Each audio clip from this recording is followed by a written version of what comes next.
আসসালামু আলাইকুম রহমতুল্লাহি বরকাতুহ। নাহমাদুহু ওয়া নুসাল্লি আলা রাসূলিহিল কারীম, আম্মা বা'দ।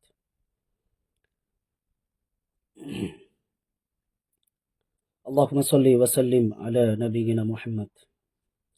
আল্লাহুম্মা সাল্লি ওয়া সাল্লিম আলা নাবিয়িনা মুহাম্মদ। রাব্বি ইশরাহ লি সাদরি ওয়া ইয়াসসির লি আমরি ওয়াহলুল 'উকদাতাম মিন লিসানি ইয়াফকাহু কাওলি। রাব্বি জিদনি ইলমা, রাব্বি জিদনি ইলমা, রাব্বি জিদনি ইলমা। সুবহানাকা লা ইলমা লানা ইল্লা মা 'আল্লামতানা ইন্নাকা আনতাল আলিমুল হাকীম। اللهم لا سهل إلا ما جعلته سهلا وأنت تجعل الحزن إذا شئت سهلا. أعوذ بالله من الشيطان الرجيم. بسم الله الرحمن الرحيم. كلا إذا بلغت التراقي وقيل من راق. وقال رسول الله صلى الله عليه وسلم: لا بأس في الرقى ما لم يكن فيه شركا.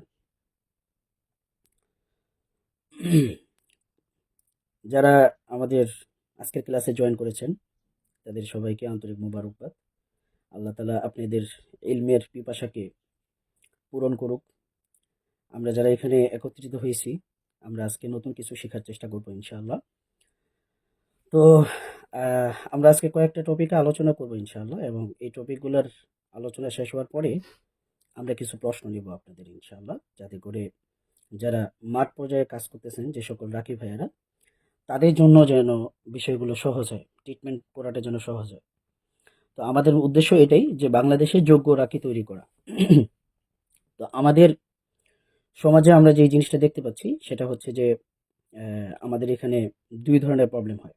একটা হলো যে কারো ইলমি জ্ঞান আছে বা ইলমি যোগ্যতা আছে কিন্তু প্র্যাকটিক্যাল জ্ঞান নেই, আবার প্র্যাকটিক্যাল জ্ঞান আছে কিন্তু ইলমি জ্ঞান নেই, মানে তাত্ত্বিক ইলমের অভাব। তো আমরা যে ক্লাসগুলো নিব ইনশাল্লাহ আমাদের মধ্যে উভয়টার সমন্বয়ে থাকবে, মানে তাত্ত্বিক বিষয়ও থাকবে, আবার কি থাকবে, ইলমি বিষয় থাকবে, এবং প্রায়োগিক বিষয়, মানে বাস্তবে কিভাবে আমরা প্রয়োগ করব, এই সকল বিষয়গুলো নিয়ে আমাদের কি থাকবে, ক্লাসে আয়োজন থাকবে ইনশাল্লাহ। ঠিক আছে, তো আমরা কথা বাড়াবো না ইনশাল্লাহ। আমরা এখন হচ্ছে যে স্ক্রিন শেয়ার করব। স্ক্রিন শেয়ার করার মাধ্যমে আমরা মূলত হচ্ছে যে আমাদের মূল টপিকে চলে যাব ইনশাল্লাহ। যেহেতু রমাদান মাস, সবাইকে আবার উঠতে হবে, এই জন্য আমরা একেবারে সরাসরি মূল টপিকে চলে যাব ইনশাআল্লাহ। তো আমরা সর্বপ্রথম আজকে যে বিষয়টা এখানে তুলে ধরতেছি সেটা অনেকের কাছে হয়তো নতুন হইতে পারে। আমাদেরকে যদি প্রশ্ন করা হয় যে হাদিসের আলোকে আসলে রুকিয়ার ইতিহাসটা কি, আমরা কিন্তু অনেকেই বলতে পারবো না। এর পেছনে কারণ হলো যে আমরা হাদিসগুলো পড়ছি কিন্তু ওইভাবে গবেষণা না করা, যে কারণে দেখা যায় যে আমাদের বিষয়গুলো জানা আছে, হাদিসের মধ্যে আছে, কিন্তু আমরা জানি না। তো আমি এখানে, আপনারা দেখেন, আমরা রুকিয়ার একটা সংক্ষিপ্ত ইতিহাস আমরা তুলে ধরবো।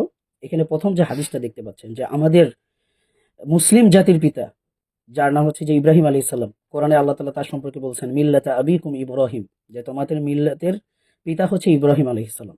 হুয়া সাম্মাকুমুল মুসলিমিন, এবং তিনি তোমাদের নাম রেখেছেন কি, মুসলিম।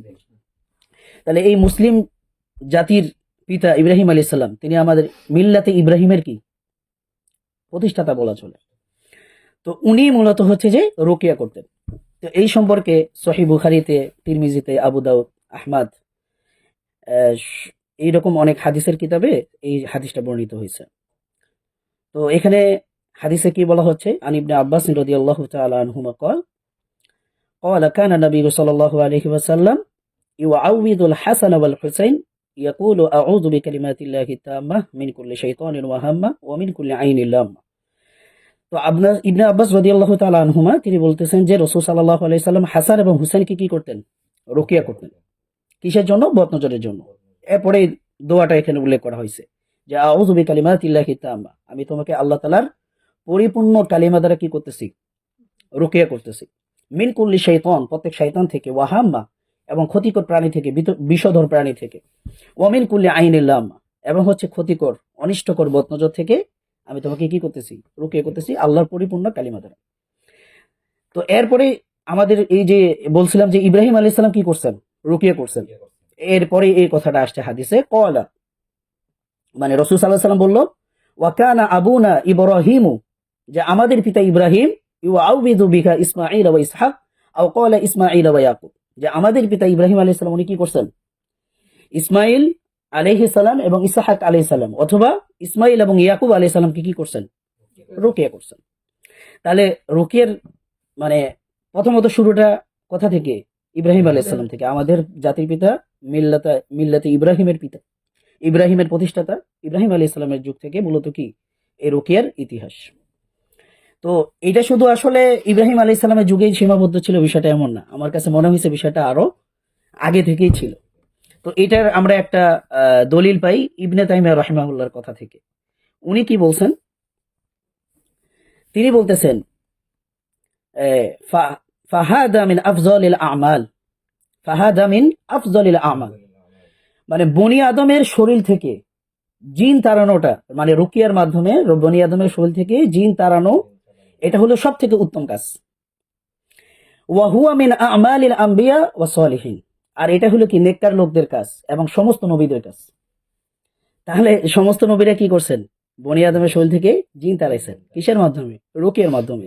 তাহলে বোঝা গেল যে প্রত্যেকটা নবীর যুগে যুগে কি ছিল, রুকিয়া ছিল। এরপরে সলিহীন যারা ছিল, নেককার লোক, তাদের সবাই কি করছেন, তাদের প্রত্যেক যুগে যুগে যারা সলিহীন ছিল তারাও কি করছেন, রুকিয়া করছেন। এই যে এরপরে এই কথাটাই উনি বলতেছেন, উনার যে কথার টোন এটা থেকে আমরা বুঝতে পারবো। ফাইন্নাহু মা যালাল আম্বিয়া ওয়া সালিহুন ইয়াদফাউনা আশ-শায়াতিন আন বানি আদম। উনি বলতেছেন যে এমন কোন নবী নাই, এমন কোন নেককার ব্যক্তি নাই যারা কি করছে, মানে বনি আদমের শরীর থেকে শায়াতিন মানে শয়তান জিনদেরকে দিফা করে নেই। দিফা মানে কি, প্রতিহত করা, বিতাড়িত করা। তাহলে প্রত্যেক নবী এবং প্রত্যেক সালিহিন তারা কি করছেন, বনি আদমের শরীর থেকে জিন শয়তান তাড়াইছেন। তাহলে বোঝা গেল রুকিয়ার ইতিহাসটা কি প্রত্যেক নবীর জামানায় ছিল, রুকিয়াটা প্রত্যেক নবীর সময়ই ছিল, এবং প্রত্যেক যুগের যারা সালিহিন ছিল তাদের সময়ের মধ্যেও কি ছিল, এই রুকিয়াটা বিদ্যমান ছিল। ঠিক আছে, তো এই বিষয়টা কিন্তু আমরা ক্লিয়ার। এরপর উনি কি বলতেছেন, বিমা আজিন আল্লাহু বিহি ওয়া রাসূলুহু, মানে আল্লাহ এবং তার রাসূল যে ট্রিটমেন্টের অনুমোদন দিয়েছেন সেইটার মাধ্যমে কি করছেন, তারা বনি আদমের শরীর থেকে জিন তাড়াইছেন। এরপরে বলতেছেন কামা কান আল মাসীহু ইয়াফআলু যালিক। তো ইবনে তাইমিয়া রাহিমাহুল্লাহ বলছেন যে ঈসা আলাইহিস সালামও কি করতেন, মানে রুকিয়ার মাধ্যমে শয়তান তাড়াইতেন, জিন তাড়াইতেন। এটা কিন্তু বাইবেলেও আছে। ঠিক আছে, তো মাজমুল ফতোয়ার আমি যে এখানে রেফারেন্সটা নিয়ে আসছি, এইখানে কিন্তু হচ্ছে যে এই 19 নম্বর খণ্ডে উনি কিন্তু ঈসা আলাইহিস সালামের একটা বিশাল ঘটনা নিয়ে আসছে। ওইখানে বাইবেল থেকে উনি উদ্ধৃতি নিয়ে আসছে আর কি, যে ঈসা আলাইহিস সালাম কিভাবে জিন তাড়াইতেন। তো এখনো এই বর্তমান জামানাতেও খ্রিস্টানরা কিন্তু কি করে, এক্সোসরিজম করে, মানে রুকিয়ার একটা বিকল্প ট্রিটমেন্ট হচ্ছে কি এক্সোসরিজম, যেটার মাধ্যমে তারা কি করে, জিন তাড়ায়, বাইবেলের মাধ্যমে। এগুলোর ভিডিও পাওয়া যায় ইউটিউবে, বুঝতে পারছেন। তো যারা বাইবেল ফলো করে তারা কাকে ফলো করে, ঈসা আলাইহিস সালামকে। তাহলে ঈসা আলাইহিস সালাম যেহেতু জিন তাড়াইছেন, যে কারণে তার উম্মত যারা এখন আছে তারাও এখন পর্যন্ত কি করেন, জিন তাড়ানোর কাজটা করেন বাইবেলের মাধ্যমে। এরপরে উনি বলতেছেন যে ওয়াকামা কানা নাবিয়ুনা সাল্লাল্লাহু আলাইহি ওয়াসাল্লাম ইয়াফআলু যালিক, আর আমাদের নবী মুহাম্মদ সাল্লাল্লাহু আলাইহি সাল্লাম উনিও কি করছেন, বনি আদমের শরীর থেকে জিন তাড়াইছেন। এরকম অনেক সহিহ হাদিস আছে। তাহলে বোঝা গেল আমরা কি বুঝলাম, রুকিয়ার সংক্ষিপ্ত ইতিহাস হলো কি, যে প্রত্যেক নবী এবং প্রত্যেক সালিহিনদের যুগে রুকিয়াটা বিদ্যমান ছিল। ঠিক আছে, আর স্পেশালি আমাদের যে মিল্লাতের পিতা ইব্রাহিম আলাইহিস সালাম তিনি কি করছেন, রুকিয়া করছেন। তো এরপরে আরেকটা জিনিস দেখেন, এই জিমাদ রাদিয়াল্লাহু তাআলা আনহু, উনি মানে ইসলাম আসার আগেও কি ছিল, রুকিয়ার প্রচলন ছিল, ওইটার একটা আমরা রেফারেন্স এখানে দিচ্ছি। তো জিমাদ রাদিয়াল্লাহু তাআলা আনহু উনি যখন ইসলাম গ্রহণ করেন নাই, মানে জাহেলিয়াতের সময় ছিল, তখন তিনি কি করতেন, জিন তাড়াইতেন। তো এইটা সম্পর্কে একটা হাদিস আমরা নিয়ে আসছি, এই হাদিসটা সহিহ মুসলিমের মধ্যে আছে। তো হাদিসের বর্ণনাকারী হচ্ছে ইবনে আব্বাস রাদিয়াল্লাহু তাআলা আনহুমা। উনি বলতেছেন যে আন্না দিমাদান কদিমা মাক্কাতা ওয়া কানা মিন আজদি শানুআতা, যে দিমাদ রাদিয়াল্লাহু তাআলা আনহু উনি কি করলেন, মক্কায় আসলেন, আর তিনি ছিলেন আজদে শানুয়া গোত্রের একজন ব্যক্তি, বুঝতে পারছেন। ওয়া কানা ইয়ারকি মিন হাযিহির রিহ, আর তিনি রুকিয়া করতেন, এই যে ইয়ারকি রকো ইয়ারকি, আর তিনি রুকিয়া করতেন কি মিন হাযিহির রিহ, মানে এই সকল জিন শয়তানদের থেকে, মানে জিন শয়তান তাড়াই দেন, জিন তাড়াই দেন। তো এখানে রিহ শব্দটার অর্থ আসলে কি, অনেকে বলবে যে এখানে তো জিন শব্দ নাই বা শয়তান শব্দটাও নাই, তাহলে আসলে এখানে রিহ দ্বারা কি বুঝাইতেছে? এটা কিন্তু স্বাভাবিক একটা প্রশ্ন আসাটা খুবই সিম্পল একটা বিষয়, আসতেই পারে। তো এখানে আমরা নিচে হচ্ছে যে সহিহ মুসলিমের যে ব্যাখ্যা গ্রন্থ, সহিহ মুসলিমের ব্যাখ্যা গ্রন্থ কে লিখছে? ইমাম নববী রাহিমাহুল্লাহ। তো উনি এটার ব্যাখ্যা দিয়েছেন রিহ শব্দের। তো উনি বলতেছেন আর রিহু আল মুরাদু বিহিল জুনুন ওয়া মাসুল জিন, মানে রিহ দ্বারা উদ্দেশ্য হলো পাগলামি, উন্মাদনা, জুনুন, ওয়া মাসুল জিন, এবং হচ্ছে যাকে জিন ধরছে, জিনে আসর করছে। তা রিহ শব্দ দ্বারা কি বুঝায়? জিন আসর করা বা পাগলামি বুঝায়, ঠিক আছে? তাহলে জাহিলিয়াতের সময় কি করতেন? ওয়াকানা ইয়ারকি মিন হাযিহির রিহ, মানে জিমাদ রাদিয়াল্লাহু তাআলা আনহু কি করতেন? জাহিলিয়াতের সময় জিন তাড়াইতেন, মানে জিন ধরা রোগীদের কি করতেন? উনি রুকিয়া করতেন। বুঝতে পারছেন? তাহলে বোঝা গেল কি জাহিলিয়াতের সময়ও রুকিয়ার ছিল। আচ্ছা, এখন উনি যখন মক্কায় আসলো, আসার পরে তখন দেখলো কি ফাসামিয়া সুফাহা মিন আহলি মাক্কাতা ইয়াকুলুন, মানে মক্কার যারা নির্বোধ লোক ছিল, যারা কাফির মুশরিক ছিল, তারা বলতো কি ইন্না মুহাম্মাদান মাজনুন, যে নিশ্চয়ই মুহাম্মদ হইল কি একজন পাগল। নাউজুবিল্লাহ। ঠিক আছে? ফাকালা, তখন এই কথাটা শোনার পরে এই দিমাদ রাদিয়াল্লাহু তাআলা আনহু উনি বলতেছেন লাউ আন্নী রাআইতু হাদার রাজুলা, আমি যদি এই ব্যক্তিটাকে দেখতে পাইতাম বা এই ব্যক্তিটা যদি আমি সাক্ষাৎ পাইতাম, লা আল্লাহ ইয়াশফিহি আলা ইয়াদাইয়া, তাহলে আমি আশা করব যে তাহলে সম্ভবত আল্লাহ তাআলা কি আমার হাত দ্বারা তাকে শিফা দিতেন।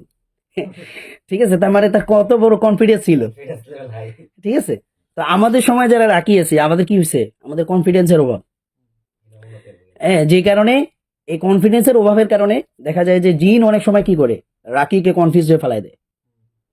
তো রাকি যখন তার নিজের মধ্যেই দ্বিধাদ্বন্দ্বে ভুগে যে আমার হাত দিয়ে শিফা হবে কি হবে না, শিফা তো দিবে আল্লাহ, আপনি ওসিলা, তো ওর নিজেকে নিয়ে সন্দিহান, এমনি তো তার রুকিয়া তাহলে কাজ করবে না। ওই জন্য রুকিয়ার ক্ষেত্রে এখান থেকে এই হাদিস থেকে আমরা কি জিনিস জানতে পাইলাম? মানে অতিরিক্ত কনফিডেন্স থাকতে হবে। অতিরিক্ত বলতে যেটা বুঝাইতেছি মানে মারাত্মক লেভেলের এই কনফিডেন্স, মানে ওইটাই আপনার ইমান। বুঝতে পারছেন? তো দিমাদ রাদিয়াল্লাহু তাআলা জাহিলিয়াতের সময় রুকিয়া করতো, ওইটা তো আর ইসলাম ছিল না, ডেফিনেটলি কুফুর বা শিরিক বা অন্যান্য জিনিস দিয়ে করতো, যেটা আসলে ইসলামে জায়েজ হইতো না। তার উনার যদি ওই পরিমাণ কনফিডেন্স থাকে, বা বর্তমান সময়ে যারা কবিরাজি করে এদের কি ধরনের কনফিডেন্স, মানে এদের কনফিডেন্স দেখছেন? ও জানে আমি যদি বালিশে মারি তাহলে কি জিনের গায়ে লাগবে। ঠিক আছে না? তো এইরকম একটা কনফিডেন্স নিয়ে কিন্তু ওরা আগাইতেছে। তো সেক্ষেত্রে আমরা যারা রাখি আছি আমাদের কনফিডেন্স লেভেল কি হবে? আরো হাই হতে হবে। ঠিক আছে? কারণ আমরা যদি কনফিডেন্স লেভেল হাই না করতে পারি তাহলে আমাদের রুকিয়া ওইভাবে প্রপারলি কি হবে না, কাজ হবে না। তো উনি বলতেছেন যে লা আল্লাহ ইয়াশফিহি, এবং উনিও বিশ্বাস করতো। উনি কিন্তু জাহিলিয়াতের সময় ছিল, তখন মুসলিম হয়নি। তো উনি কি বলতেছে? উনি মুসলিম হবে এই হাদিসের মধ্যেই আসবে। লা আল্লাহ, মানে সম্ভবত আল্লাহ তাআলা, মানে ও বিশ্বাস করতো ইয়াশফিহি, যে আল্লাহ তাআলাই কি করবেন? শিফা দিবেন, বিয়ে দেই আমার হাত দ্বারা। তাহলে সে ওসিলা, আর শিফা দিবে কে? আল্লাহ। এই বিশ্বাসটা কার ছিল? ওই মুশরিকদেরও ছিল, ওই কাফিরদেরও ছিল। কিন্তু আমাদের সময়ে আমরা পেশেন্টের মধ্যে দেখি কি এই বিশ্বাসগুলো নাই। মানে আল্লাহ কোরআন যে শিফা দিবে, আল্লাহ যে শিফা দেয়, এই বিশ্বাসটা তাদের মধ্যে নাই। এটার বড় প্রমাণ কি? তাদেরকে কেউ যদি গ্যারান্টি দেয়, বলে আমি তোমাকে এত টাকা দাও, একবারে গ্যারান্টি, তোমাকে কেউ কোনোদিন জাদু করতে পারবে না। ওই ইয়াসিন আরাফাত নামে একজন হুজুর আছে, নোয়াখালীতে বাড়ি। ঠিক আছে? এই ভণ্ড, ও হলে কি করে? ব্লাড লক করে। আমরা যেমন সিবিসি টেস্ট করতে গিয়া কি করি? ব্লাড দেই না? ও এরকম হচ্ছে ব্লাড নেয়, নিয়ে ওইটাতে সে কি না কি করে, তো বলে যে ব্লাড লক হয়ে গেছে, তোমাকে কিয়ামত পর্যন্ত কেউ কি করতে পারবে না, জাদু করতে পারবে না। তো এটা তো পুরাটাই একটা ভাওতাবাজি। কারণ পৃথিবীর বুকে মাসনুন দোয়া ছাড়া আর কোনো কিছু শয়তানকে কন্ট্রোল করতে পারে না, আর কোনো কিছু দ্বারা কেউ হেফাজতে থাকা সম্ভব না। কথাটা বুঝছেন? তাহলে এই যে ইয়াসিন আরাফাত যে কাজটা করে, এটা পুরাটাই কি একটা ভণ্ডামি। তো ও যখন গ্যারান্টি দেয়, মানুষ কিন্তু তার কাছে ৮০,০০০ টাকা, ১ লাখ টাকা, ১.৫ লাখ টাকা পর্যন্ত দিয়ে ব্লাড লক করে। আমার কাছে পেশেন্ট আসছে, আমি নিজে তার কয়েকজন পেশেন্ট পাইছি। তাহলে এইটা কেন যেতেছে? ওই যে গ্যারান্টি দিতেছে। তাহলে এই যারা গ্যারান্টি দিল এত ভণ্ড, এটা তো কোনো সন্দেহ নাই। কিন্তু আমাদের পেশেন্টরা কি করে? ওই গ্যারান্টি শুনে তাদের কাছে যায়। তাহলে এর ইমানটা মানে এই মুশরিক কাফির এদের থেকেও আরো কি নিম্ন স্তরের। কারণ যে গ্যারান্টি দিবে সেই কি, সে 100% একটা ভণ্ড। দেখেন এই কাফেরের কথা সে কিন্তু মানে নাউজুবিল্লাহ, উনি তো তখন কাফের ছিল আর কি, ওই হিসেবে বলতেছি। উনি তখন কাফের ছিল, তখন কি বলতেছেন, লা আল্লাহ, সম্ভবত আল্লাহ তাআলা, ইয়াশফিহি, তাকে শিফা দান করবেন, আলা ইয়াদাইয়া, আমার হাতের মাধ্যমে। উনি আল্লাহর দিকে শিফার বিষয়টা কার দিকে নিসবত করছে? আল্লাহর দিকে। উনি কিন্তু নিজের দিকে নিসবত করেনি, কোনো মূর্তির দিকেও করেনি, সরাসরি আল্লাহর দিকে করছে। তাহলে শিফা দেওয়ার মালিক কে? একমাত্র আল্লাহ। তো আল্লাহ তাআলা শিফা কখন দিবে, কিভাবে দিবে, এটা আমরা কেউ জানি না। ও যত বড় রাখি হোক, যত বড় হুজুর হোক, যত বড় মাওলানা হোক, মুফতি হোক, কেউ কি বলতে পারবে কখন শিফা আসবে? আসবে না, বলতে পারবে না। তো এটা একমাত্র আল্লাহ জানে। তো কেউ যদি গ্যারান্টি দেয়, তাহলে কি বুঝতে হবে এই লোকটা ভণ্ড, প্রতারক। তো এই কথাটা আমি কেন বললাম, আমাদের এখানে অনেক পেশেন্ট জয়েন করছেন, তো তারা এটা থেকে আর কি শিক্ষা নেওয়া দরকার। তো এরপরে কি বলা হচ্ছে, কলা, রাবি বলতেছেন, ফালাকিয়াহু, সে রাসূল সাল্লাল্লাহু আলাইহি সাল্লামের সাথে কি করলো? সাক্ষাৎ করলো। ফাকালা ইয়া মুহাম্মদ, এরপরে সে বলল যে হে মুহাম্মদ, ইন্নী আরকি মিন হাযিহির রিহ, যে নিশ্চয়ই আমি এই জিনে ধরা রোগীদের কি করি? রুকিয়া করি। ঠিক আছে, ট্রিটমেন্ট। এরপরে সে আল্লাহ রসুলকে বলতেছে, কথাটা দেখেন, খেয়াল করেন, ওয়া ইন্নাল্লাহা ইয়াশফি আলা ইয়াদি মান শাআ, আর আল্লাহ তাআলা যারে চায় আমার হাত দিয়ে শিফা দান করে। মানে কি রকম কনফিডেন্স, সুবহানাল্লাহ। মানে তখনও সেই মানা নেই, তারপর সে এই লেভেলের কনফিডেন্স তার চিকিৎসার ক্ষেত্রে। তাহলে আমরা যারা শরীর চিকিৎসা করি, আমাদের কনফিডেন্স লেভেলে আরো কত হাইলি হওয়া দরকার, এটা আমাদের এখানে চিন্তার বিষয় আছে। এরপরে বলতেছেন যে ফাহাল্লাকা, আল্লাহ তাআলা তো আমার হাত দিয়ে যারা চান তারা শিফা দেয়, তুমি এখন তোমার কি অবস্থা, তুমি কি আমার কাছে রুকিয়া করবা কিনা? মানে ফাহাল্লাকা, তোমার কি অবস্থা, তুমি কি রুকিয়া করবা? মানে আল্লাহ রাসূলকে সে প্রস্তাব দিতেছে। তো ফাকাল রাসূলুল্লাহ সাল্লাল্লাহু আলাইহি সাল্লাম, রাসূল সাল্লাল্লাহু আলাইহি সাল্লাম তার এই কথাবার্তা শোনার পরে তিনি কি করলেন, তার আর কোনো কিছু অ্যানসার দিল না। তিনি একটা খুতবা পড়া শুরু করলেন যে ইন্নাল হামদুলিল্লাহ, নিশ্চয়ই সমস্ত প্রশংসা কার? আল্লাহর। এরপরে বলতেছে নাহমাদুহু, আমরা তারই কি করি? নাহমাদুহু, প্রশংসা করি। ওয়া নাস্তাইনুহু, এবং তার কাছে সাহায্য চাই। মাই ইয়াহদিহিল্লাহু ফালা মুদিল্লা লাহু, আল্লাহ তাআলা যাকে হেদায়েত দেন তারে কেউ গোমরাহ করতে পারে না, পথভ্রষ্ট করতে পারে না। এরপর বলা হচ্ছে ওয়া মাই ইউদিলিল ফালা হাদিয়া লাহু, আর আল্লাহ তাআলা যারে গোমরাহ করে, যারে পথভ্রষ্ট করে, তারে কেউ কি করতে পারে না? হেদায়েত দিতে পারে না। ওয়া আশহাদু আল্লা ইলাহা ইল্লাল্লাহ, এবং তিনি বলতেছেন যে আমি সাক্ষ্য দিতেছি আল্লাহ ছাড়া আর কোনো ইলাহ নাই। ওয়াহদাহু লা শারীকা লাহু, আর তিনি হলেন একক এবং তার কোনো শরীক নেই। ওয়া আন্না মুহাম্মাদান আবদুহু ওয়া রাসূলুহু, আর আমি মানে আর নিশ্চয়ই মুহাম্মদ আল্লাহর বান্দা এবং তার রাসূল। আম্মা বাদ, উনি যখন এই সংক্ষিপ্ত খুতবাটা পড়লো, পড়ার পরে কি বলতেছে, কলা, মানে রাবি বলতেছে, ফাকলা, ওই জিমাদ রাদিয়াল্লাহু তাআলা আনহু, উনি তখন বলল, আইদ আলাইয়া কালিমাতিকা হাউলা, যে তুমি যে এই কালিমাগুলো পড়ছো, এগুলো তুমি আমার উপর আরেকবার বলো, আমার কাছে আরেকবার বলো। ফাআদাহুন্না আলাইহি রাসূলুল্লাহ সাল্লাল্লাহু আলাইহি সাল্লাম সালাসা মাররাতিন, রাসূল সাল্লাল্লাহু আলাইহি সাল্লাম তার উপর এই কালিমাগুলো কি করলেন, এই খুতবাটা তিনবার পাঠ করলো। ফাকালা, এরপরে সে বলল যে লাকাদ সামিআতু কাওলাল কাহানাতি, যে আমি অনেক জ্যোতিষীর কথাবার্তা শুনছি। ওয়া কাওলা সাহারা, এবং অনেক জাদুকরদের কথা শুনছি। ওয়া কাওলা শুআরা, এবং অনেক কবিদের আমি কথা শুনছি। ফামা সামিআতু মিসলা কালিমাতিকা হাউলা, কিন্তু তুমি যে কালিমাগুলো বলছো এগুলোর মতো কোনো কালিমা আমি আমার জীবনে শুনিনি। ঠিক আছে, ওয়া লাকাদ বালাগানা নাউসাল বাহর, আর তোমার কথা গভীর কথাগুলো কি, মানে তোমার কথার ইয়াটা সাগরের গভীরের মতো চলে গেছে। নাউসাল বাহর মানে সাগরের একবারে কি অতল গভীরে চলে গেছে, মানে খুবই গাম্ভীর্যপূর্ণ কথা। এবারে বলতেছে যে ফাকালা হাতি ইয়াদাক, যে তুমি তোমার হাতটা আমারে দাও। উবাইয়াকা আলাল ইসলাম, আমি তোমার হাতে কি করব, ইসলামের বায়াত নেব। কথাটা বুঝছেন? দিমাদ রাদিয়াল্লাহু তাআলা আনহু পরে কি হইলেন, ওনার কাছে মুসলমান হইল। ফাকালা ফাবায়াহু, ওই কলা ফাবায়াহু, রাবি বলতেছে রাসূল সাল্লাল্লাহু আলাইহি সাল্লাম তার কি নিলেন, বায়াত নিলেন। ফাকালা রাসূলুল্লাহ সাল্লাল্লাহু আলাইহি সাল্লাম ওয়া আলা কওমিক, শুধু তারে বায়াত নিছে বিষয়টা না, তার পুরা কওম, ওই যে আজদে শানুয়া, এই পুরা কওমের উপর বায়াত নিছে, যে তাদেরকেও তুমি গিয়ে কি করবা, ইসলামের দাওয়াত দিবা। উনি তখন বললো যে ওয়া আলা কওমি, হ্যাঁ আমি আমার কওমকেও কি করব, ইসলামের দাওয়াত দিব। তাহলে মোটামুটি আমরা যে মানে রুকের ইতিহাস নিয়ে কথা বলতেছি আর কি, সবাই আবার ভুলে যায় না। তো আমরা এখানে প্রথমত দেখছি কি ইব্রাহিম আলাইহিস সালাম রুকিয়া করতেন, তারপরে দেখছি ইবনে তাইমিয়ার কথা থেকে ঈসা আলাইহিস সালাম রুকিয়া করতেন, প্রত্যেক নবী তারা রুকিয়া করতেন, প্রত্যেক সালিহিন তারা কি করতেন, রুকিয়া করতেন। এবং এখন আমরা দেখাইলাম কি জাহিলিয়াতের আগেও, মানে রাসূল সাল্লাল্লাহু আলাইহি সাল্লাম যখন আবির্ভাব হয়েছে তার আগেও মানুষ কি করতেন? রুকিয়া করতো। কথাটা ক্লিয়ার? ওকে। তো জাহিলি যুগে যে রুকিয়া করতো এটার আরো কিছু রেফারেন্স আছে, যেমন আন আউফ ইবনে মালিক আল-আশজাঈ রাদিয়াল্লাহু তাআলা আনহু قال কুননা নারকি ফিল জাহিলিয়াহ, যে আমরা জাহিলিয়াতের সময় কি করতাম? রুকিয়া করতাম। ফাকুলনা ইয়া রাসূলুল্লাহ কাইফা তারা ফি যালিক, যে আপনি এই আমাদের রুকিয়া করার বিষয়টাকে কিভাবে দেখেন? ঠিক আছে, মানে আপনি এই মানে আমরা যে রুকিয়া করি এটার ব্যাপারে আপনার মতামত কি, আপনি কি রায় দেন? ফাকালা, তিনি রাসূল সাল্লাল্লাহু আলাইহি সাল্লাম বললেন যে আরিদু আলাইয়া রুকাকুম, তোমরা তোমাদের রুকিয়াগুলো আমার সামনে কি করো? পেশ করো, উপস্থাপন করো। লা বা'সা বির রুকা মা লাম ইয়াকুন ফিহি শিরকুন, মানে রুকিয়াতে কোনো সমস্যা নাই যদি সেটাতে কি না থাকে? শিরিক না থাকে। তাহলে এই হাদিসটা এটা একটা আপনি উসুলের হাদিসও বলতে পারেন, মানে রুকিয়ার ক্ষেত্রে। এই যে আপনি যে বাংলায় দোয়া করেন, এই হাদিস কিন্তু একটা রেফারেন্স। কারণ বাংলায় দোয়ার মধ্যে যদি কি না থাকে? শিরিক না থাকে, কুফুর না থাকে, হারাম কোনো জিনিস না থাকে, তাহলে আপনি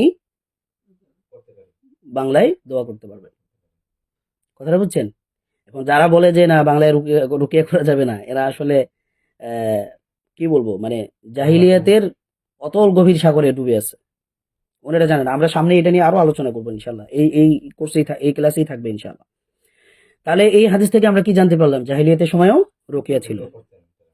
আবার আরেকটা হাদিস, এটা দিয়ে আমরা শেষ করব এই ইতিহাসটা। সেটা হলো যে এই আমর ইবনে হাজম গোত্রের লোকেরা জাহিলি যুগে কি করতেন? রুকিয়া করতেন। এই হাদিসটা বর্ণনা করছে জাবির রাদিয়াল্লাহু তাআলা আনহু। উনি বলেন যে নাহা রাসূলুল্লাহ সাল্লাল্লাহু আলাইহি ওয়াসাল্লাম আনির রুকা ফাজাআ আলু আমর ইবনে হাজমিন, যে রাসূল সাল্লাল্লাহু আলাইহি ওয়াসাল্লাম কি করছেন? রুকিয়াটাকে প্রথমত নিষিদ্ধ করে দিয়েছেন, নিষিদ্ধ করে দিয়েছে। তখন আলে ইমরান ওই যে আমর ইবনে হাজমের যে গোত্র, উনারা রাসূল সাল্লাল্লাহু আলাইহি ওয়াসাল্লামের কাছে আসলেন। ফাকালু, এবং তারা বলল ইয়া রাসূলুল্লাহ ইন্নাহু কানাত ইনদানা রুকিয়াতুন, যে আমাদের কাছে একটা রুকিয়া আছে, নারকি বিহা মিনাল আকরাব, আমরা এটার দ্বারা কি করি? মানে বিছুর দংশন অথবা সাপ কামড় দিলে এটার জন্য আমরা কি করতাম? এটা দিয়ে রুকিয়া করতাম। ওয়া ইন্নাকা নাহাইতা আনির রুকয়া, আর আপনি তো রুকিয়াকে এখন নিষিদ্ধ করে দিয়েছেন। ঠিক আছে? ফাকালা, রাসূল সাল্লাল্লাহু আলাইহি ওয়াসাল্লাম বললেন ফাআরাদুহা আলাইহি, এটা কলাটা হলো যে রাবির কথা বলছে, জাবির রাদিয়াল্লাহু তাআলা আনহু। রাবি বলল কি যে ফাআরাদুহা, তারা রুকিয়াগুলো কি করলেন? রাসূল সাল্লাল্লাহু আলাইহি ওয়াসাল্লামের সামনে উপস্থাপন করলেন, পেশ করলেন। ফাকালা, এরপরে রাসূল সাল্লাল্লাহু আলাইহি ওয়াসাল্লাম তাদের রুকিয়াগুলো শোনার পরে বললেন যে মা আরা বাসান, যে আমি এটার মধ্যে আসলে কোনো সমস্যা দেখতে পাচ্ছি না। মানিস্তাতু আমিনকুম, তোমাদের মধ্যে থেকে যে ব্যক্তি সক্ষম আন ইয়ানফা আখাহু, যে সে তার ভাইকে উপকার করতে পারবে রুকিয়া করার মাধ্যমে, ফালিয়ানফা আহু, সে যেন তার ভাইয়ের কি করে? উপকার করে। তাহলে এখানে এই হাদিসটা থেকে আমরা আরেকটা জিনিস জানতে পারি, সেটা হলো যে আমরা শুধু যারা রুকিয়া করি, রুকিয়াটাকে প্রফেশন হিসেবে নিছি, আমরা শুধুমাত্র টাকা কামাই করার উদ্দেশ্যে কি করব না? রুকিয়াটা করব না। আমরা অপর মুসলিম ভাইকে মানে উপকার করার জন্য, উপকার পৌঁছানোর জন্য আমরা কি করব? রুকিয়াটা কি করব। ঠিক আছে? কারণ আপনি রুকিয়া করবেন, বিনিময় নেবেন, এটা তো আর হারাম না। টাকা তো আপনি পাবেনই, কিন্তু আপনি যদি নিয়ত খালেজ করেন যে আমি আমার ভাইকে সাহায্য করতেছি, আমি আমার বোনকে সাহায্য করতেছি, তাহলে আপনার রুকিয়াটা কি হবে? আরো বেশি পাওয়ারফুল হবে। ঠিক আছে? ইনশাআল্লাহ। আচ্ছা, তো এখন হচ্ছে আমরা রুকিয়া কি, এটা খায় নাকি মাথায় দেয়? তো এই রুকিয়ার বিষয়টা নিয়ে আমরা আর কি স্পষ্ট করে আলোচনা করবো। আপনার রুকিয়া পরিচিতি বহু জায়গায় বহুভাবে পড়ছেন, বহুভাবে আলোচনা শুনছেন, কিন্তু আমরা আলোচনাটা করবো একটু ডিফারেন্ট ভাবে, মানে আমরা একবারে গভীর ভাবে এটাকে আলোচনা করবো ইনশাআল্লাহ। তো প্রথমত আল্লাহ তাআলা সূরা কিয়ামার ২৭ নম্বর আয়াতে কি করছেন? এই রাকিকে নিয়ে আলোচনা করছে। কি নিয়ে? রাকি নিয়ে। তাহলে কোরআনে মানে আমরা ওই মাঝখানে কিছু ভাই আমাদের বিরুদ্ধে কি করছিল? বিভিন্ন অপপ্রচার চালিয়েছিল। এরা বলছে রাকি টাকি এগুলো তো রাসূলের জামানায় ছিল না। অথচ আল্লাহ তাআলা কোরআনে রাকির কথা বলছেন। কি বলছেন আল্লাহ? কাল্লা ইজা বালাগাতি তারাকি, যে কখনো না যখন প্রাণ কুণ্ঠাগত হবে। ওয়াকিল আমান রাকিন, মানে যখন একটা মানুষের মৃত্যু কাছে আসবে, ওর যখন প্রাণ চলে যাবে, আল্লাহ বলতেছেন যে ওয়াকিল আমান রাকিন, এই ব্যক্তির এখন রুকিয়া কে করবে? রাকিটা কে? ঠিক আছে? তাহলে রাকির কথা কোথায় আছে? কোরআনে আছে। আর রাকি কোন মাসদার থেকে আসছে? রুকিয়া থেকে। তাহলে রাকি যেহেতু কোরআনে আছে, ওই উসুল অনুযায়ী কি রুকিয়াটাও কোরআনে আছে। কথাটা বুঝতে পারছেন? আচ্ছা, তাহলে আমরা কোরআন থেকে রুকিয়াটাকে চিনলাম যে কোরআনেও রুকিয়ার কথা আছে। এখনো পর্যন্ত আমরা জানি না আসলে রুকিয়াটা কি। তো আমরা এখানে রুকিয়া শব্দটা নিয়ে এখন আলোচনা করব। প্রথমত রুকিয়ার শাব্দিক অর্থ কি, ঠিক আছে? তো আমি কিন্তু প্রথমেই শাব্দিক শুরু করতে পারতাম যে রুকিয়া মানে কি, রুকিয়ার শাব্দিক অর্থ কি, এটা কিন্তু আমি করিনি। আমি কি করছি, প্রথমে ইতিহাস নিয়ে আসছি যে রুকিয়াটা আসলে কোথা থেকে আসলো, কিভাবে আসলো। কারণ হইলো কি, ওই যে আমরা একই জিনিস বারবার শুনতে শুনতে একই ধাঁচে শুনতে শুনতে অবস্থা হয়ে গেছে, এটা ভালো লাগবে না।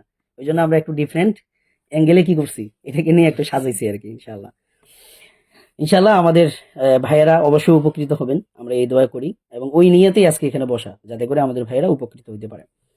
তো ইবনু সাইদা রহিমাহুল্লাহ, ওনার হচ্ছে যে আল মুহকাম ওয়াল মুহিত আল আজম নামে একটা কি আছে, আল আজম নামে একটা লুগাত আছে, আরবি লুগাত। এটার মধ্যে উনি বলছেন যে আর রুকিয়া হিয়া উল উজা, রুকিয়া মানে হলো আশ্রয় প্রার্থনা করা, আশ্রয় চাওয়া, আশ্রয় নেওয়া, আশ্রয় গ্রহণ করা। এটা হলো কি রুকিয়ার শাব্দিক অর্থ। তাহলে রুকিয়ার শাব্দিক অর্থ ঝাড়ফুঁক, এটা কোনো আরবি ডিকশনারিতে পাবেন না। হ্যাঁ, বাংলা ডিকশনারিতে পাবেন, কিন্তু আমাদেরকে আরবি বুঝতে হলে কোথা থেকে নিতে হবে, আরবি থেকে নিতে হবে। কিন্তু আরবি কোনো ডিকশনারিতে কি নাই, ঝাড়ফুঁক বলে কোনো কিছু নাই। রুকিয়ার মূল অর্থ কি, আশ্রয় চাওয়া। তো আমরা এই যে শুরুতে যে একটা হাদিস নিয়ে আসছিলাম ইব্রাহিম আলাইহিস সালামের, যে উনি রুকিয়া করতেন। তো ওইখানে রাসূল সাল্লাল্লাহু আলাইহি ওয়াসাল্লাম কি বলতেছেন, ওয়াকানা আবুনা ইব্রাহিমু, যে আমাদের পিতা ইব্রাহিম আলাইহিস সালাম ইউআউযু বিহা ইসমাঈল ওয়া ইসহাক। এই যে ইউআউযু, তিনি কি করতেন, আশ্রয় প্রার্থনা করতেন। কথাটা বুঝছেন? তাহলে এই যে আশ্রয় প্রার্থনা করা, এটাই হলো কি রুকিয়ার শাব্দিক অর্থ। রুকিয়ার শাব্দিক অর্থ কি, আশ্রয় প্রার্থনা করা, আল উযা। আর রুকিয়া তো হিয়া আল উযা, রুকিয়া মানে হলো আল উযা, মানে আশ্রয় প্রার্থনা করা। তো এটা হলো শাব্দিক অর্থ। এরপরে রুকিয়ার আরেকটা অর্থ আছে, এটা হলো যে তাওয়িজ। রুকিয়ার আরেকটা অর্থ কি, তাওয়িজ। ওই উজাতুন থেকেই তাওয়িজ, কথা বুঝছেন? আউয়াদা ইউ আউবিদু তাওয়িজ, বাবে তাফিলের মাজদার থেকে আসছে আর কি এটা। হ্যাঁ, তো তাওয়িজ মানে কি, আমরা তাওয়িজ বললে আমাদের মাথায় কি আসে, ওই কোনো কাগজের লেখার তাবিজ হবে, মাদুলি হইতে হবে, ঠিক আছে, কোনো পুঁতি হইতে হবে, চামড়ার ইয়া হইতে হবে, মোম থাকতে হবে, হ্যাঁ, কি মানে অনেক ভাবে মানে সুতা থাকতে হবে, এই যে বিষয়গুলো, এটাই আমাদের জেহেনে চলে আসে। কিন্তু আসলে আরবিতে তাওয়িজের অর্থ দ্বারা এই প্রচলিত তাবিজ বুঝায় না। কি বুঝায়, উনি বলতেছেন যে আতাওয়িজু হুয়া ইলতিজাউ ইলা শাই।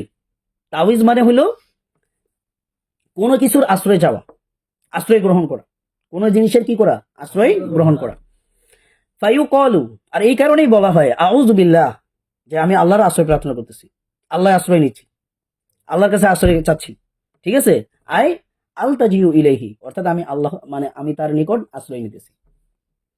তাহলে তাওয়িজ মানে কি, কোনো জিনিসের কাছে আশ্রয় প্রার্থনা করা। তাহলে আমরা মুসলমান যারা, আমরা কার কাছে আশ্রয় চাইবো, আল্লাহর কাছে। এটাই হলো তাওয়িজ। কিন্তু তাওয়িজ মানে ওই যে লটকানো ঝুলানো, এগুলা কোনো কিছুই না। আবার রুকিয়া মানেও কোনো কিছু ঝুঁকে লাইতে হবে, লিখতে হবে, এরকম কোনো কিছু নাই, ঠিক আছে। এটা নিয়েও আমরা সামনে আলোচনা করবো ইনশাল্লাহ। তাহলে মোট কথা, রুকিয়ার শাব্দিক অর্থ হইল আশ্রয় গ্রহণ করা, আশ্রয় চাওয়া, আশ্রয় নেওয়া এবং আশ্রয় প্রার্থনা করা।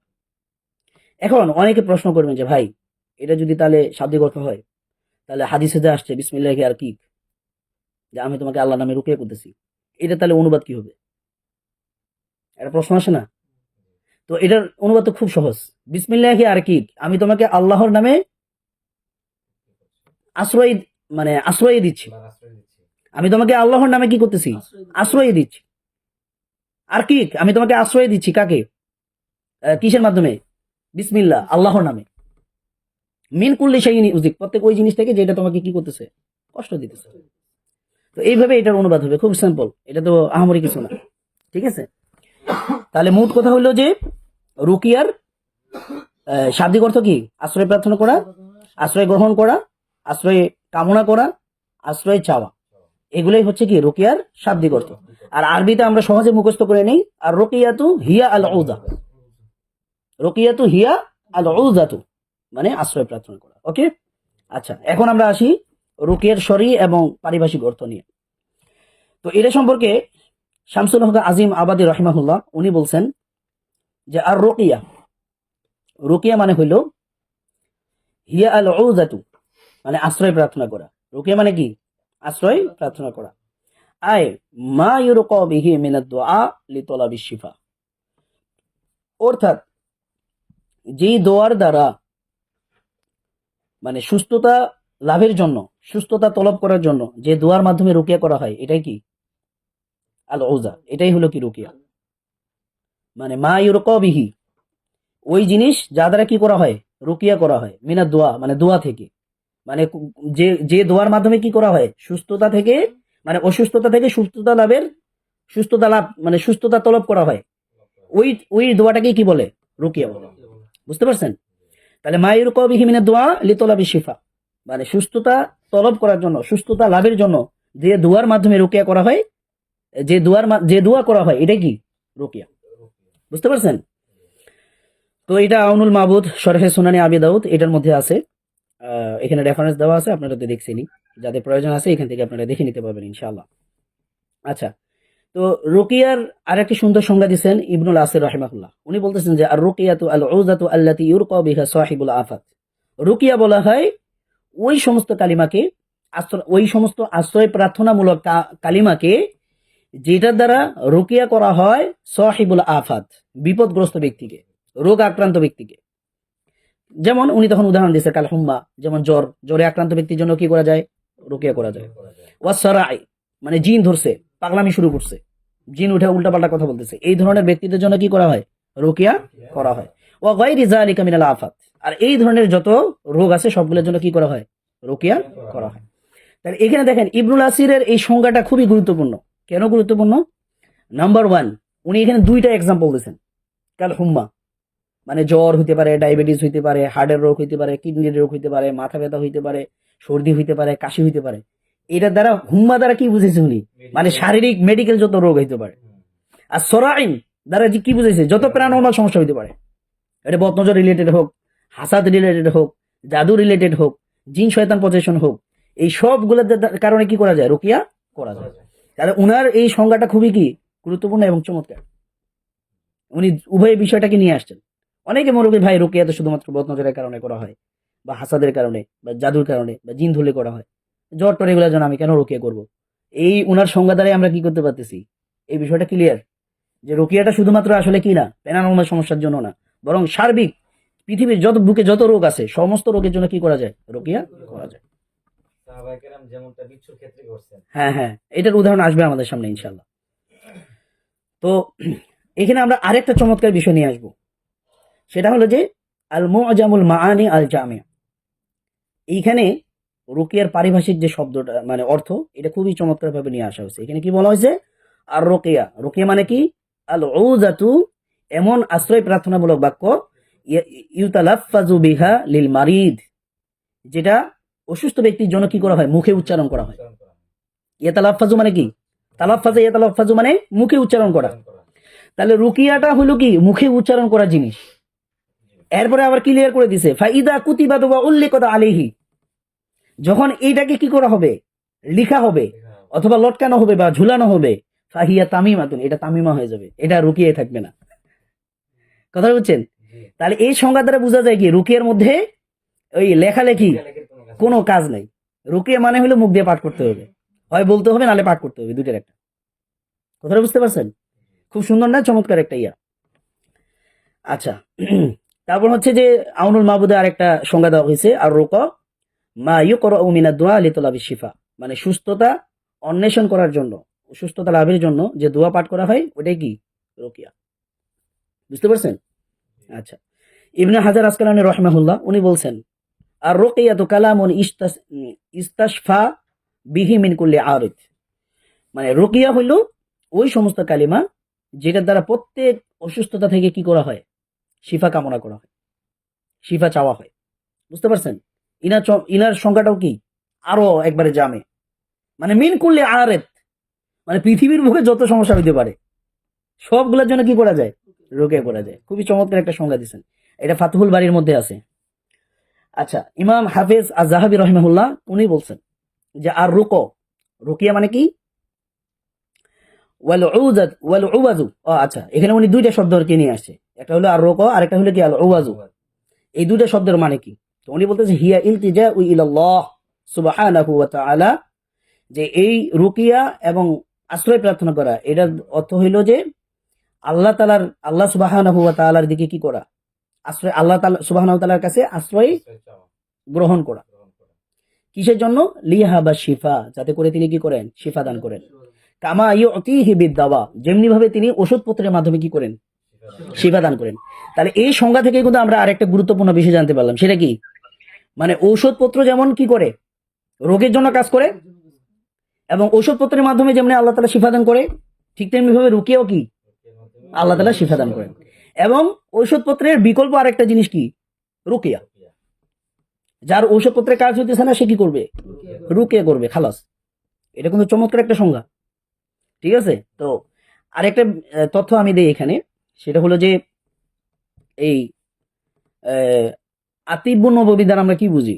শুধু ইমাম ইবনুল কাইয়িম রাহিমাহুল্লাহ লিখছে তিব্বে নববী, শুধু উনি একাই লেখে নেই, তিব্বে নববী আরো কয়েকজন লিখছে। এর মধ্যে ইমাম জাহাবি রাহিমাহুল্লাহর একটা তিব্বে নববী আছে। আমি যে এই কথাটা, এটা ওনার ওই কিতাব থেকেই লিখছি, আতিব্বুন নববী লে জাহাবি।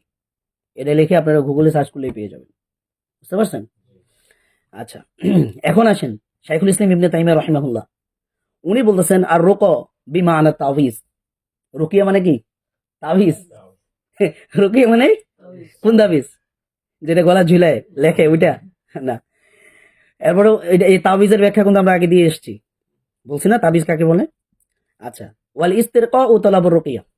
আল ইস্তিরকা মানে হইলো অন্যের নিকট রুকিয়া চাওয়া, তলব করা। এটাকে কি বলে? ইস্তিরকা বলা। ওয়া হুয়া মিন আনওয়া'i দুআ। আর রুকিয়াটা হলো কি? দোয়ার একটা প্রকার। আচ্ছা, বাংলা ভাষায় কি দোয়া করা যায়? এটা কি জায়েজ? তাহলে যদি রুকিয়া একটা দোয়ার প্রকারই হয়, তাহলে বাংলা ভাষায় যদি রুকিয়া করা হয়, তাহলে এটাতে জায়েজ হবে না কেন? তাহলে যারা বলে যে বাংলায় দোয়া করে জায়েজ নাই, তারা কি ভুল বলে না সঠিক বলে? ভুল। আল্লাহ তাআলা ভাইদেরকে বুঝদান করুক, আমিন। আচ্ছা, এটা হচ্ছে যে ওনার মাজমুল ফতোয়ার মধ্যে আছে, 1 নম্বর খণ্ডে এটা আছে, আবার 10 নম্বর খণ্ডে ওইটা আছে আর কি। আচ্ছা, তো যাই হোক, তো মোট কথা কি, পারিভাষিক অর্থে রুকিয়া মানে হলো সকল প্রকার শারীরিক মানসিক রোগ এবং জিন জাদু বদনজর হাসাদ ইত্যাদির কারণে সৃষ্ট সমস্যা বা অসুস্থতা থেকে সুস্থতা লাভের জন্য। আমি এখানে দুইটা শব্দ চয়ন করছি, একটা হলো সমস্যা আর একটা হলো অসুস্থতা। সমস্যা কি? রিজিকে বাধা, বিয়ে হইতেছে না, এটা তো অসুস্থতা না, এটা কি সমস্যা? হ্যাঁ, চাকরি হইতেছে না, তো এই যে বিষয়গুলো, এগুলো হলো সমস্যা। হুম। আর অসুস্থতা কি? বিভিন্ন অসুস্থতা আছে। তাহলে সকল সৃষ্ট সমস্যা এবং হচ্ছে যে সমস্ত অসুস্থতা থেকে সুস্থতা লাভের জন্য কোরআনের আয়াত, হাদিসে বর্ণিত দোয়া এবং হারাম, নাজায়েজ ও কুফুর শিরিক মুক্ত শরী বাক্য পাঠ করার মাধ্যমে চিকিৎসা করাকেই রুকিয়া শারিয়া বলে। আপনারা এটা নোট ডাউন করে নিতে পারেন। এই সংজ্ঞাটা খুবই, মানে আমরা এতক্ষণ যা আলোচনা করছি এটার পুরোটা সারমর্ম আমরা এখানে নিয়ে আসছি আর কি, ইনশাআল্লাহ। এখন আসেন, আপনারা তো মানে সবাই যারা যত রুকিয়ার ক্লাস করছেন বা বই পড়ছেন, সব জায়গাতেই রুকিয়ার দুইটা সংজ্ঞা দেওয়া হয়েছে। একটা হলো শাব্দিক সংজ্ঞা, আর একটা হলো কি পারিভাষিক সংজ্ঞা। তা আমরা ওই যে বলছিলাম না একটা ডিফারেন্ট অ্যাঙ্গেলে আলোচনা করব, তো আমরা এখানে কি নিয়ে আসছি? আপনার রুকিয়ার শরিয়ার প্রচলিত অর্থে রুকিয়া শরিয়া কি বুঝে, মানে আমরা যারা রুকিয়া শরিয়া করি আমরা আসলে কি করি, প্রচলিত অর্থে রুকিয়া দ্বারা কি বুঝায়, এটা নিয়ে আমরা আলোচনা করব, ঠিক আছে? তো এটা বোঝার জন্য আমাদেরকে জানতে হবে যে রাসূল সাল্লাল্লাহু আলাইহি সাল্লাম উনি কিভাবে ট্রিটমেন্ট করতেন, উনার চিকিৎসা পদ্ধতি কত প্রকার ছিল, কিভাবে উনি চিকিৎসা করতেন। তো এই সম্পর্কে ইমাম ইবনুল কাইয়িম রাহিমাহুল্লাহ ওনার তিব্বুন নববীতে উনি এই বিষয় নিয়ে আলোচনা করছেন, ঠিক আছে? উনি বলতেছেন যে ওয়াকানা ইলাজুহু সাল্লাল্লাহু আলাইহি ওয়াসাল্লাম সালাসা আনওয়াইন লিল মারদি সালাসাতা আনওয়াইন ওয়াকানা ইলাজুহু সাল্লাল্লাহু আলাইহি সাল্লাম, মানে রাসূল সাল্লাল্লাহু আলাইহি সাল্লামের চিকিৎসা ছিল লিল মারদি অসুস্থতার ক্ষেত্রে সালাসাতা আনওয়াইন, 3 ধরনের। কয় ধরনের ছিল? 3 ধরনের। তাহলে রাসূল সাল্লাল্লাহু আলাইহি সাল্লাম 3 ভাবে চিকিৎসা করতেন। নাম্বার 1 কি? আহাদুহা, এর মধ্যে একটা হলো বিল আদওয়াতি তাবিঈয়া, বিল আদওয়াতি তাবিঈয়া, প্রাকৃতিক জিনিস দ্বারা উনি কি করতেন? চিকিৎসা করতেন। এগুলোর উদাহরণ আমরা সামনে দিব, জাস্ট এতটুকু মনে রাখেন, প্রাকৃতিক এবং হচ্ছে যে আপনার ন্যাচারাল বা হচ্ছে অর্গানিক জিনিস দ্বারা উনি কি করতেন?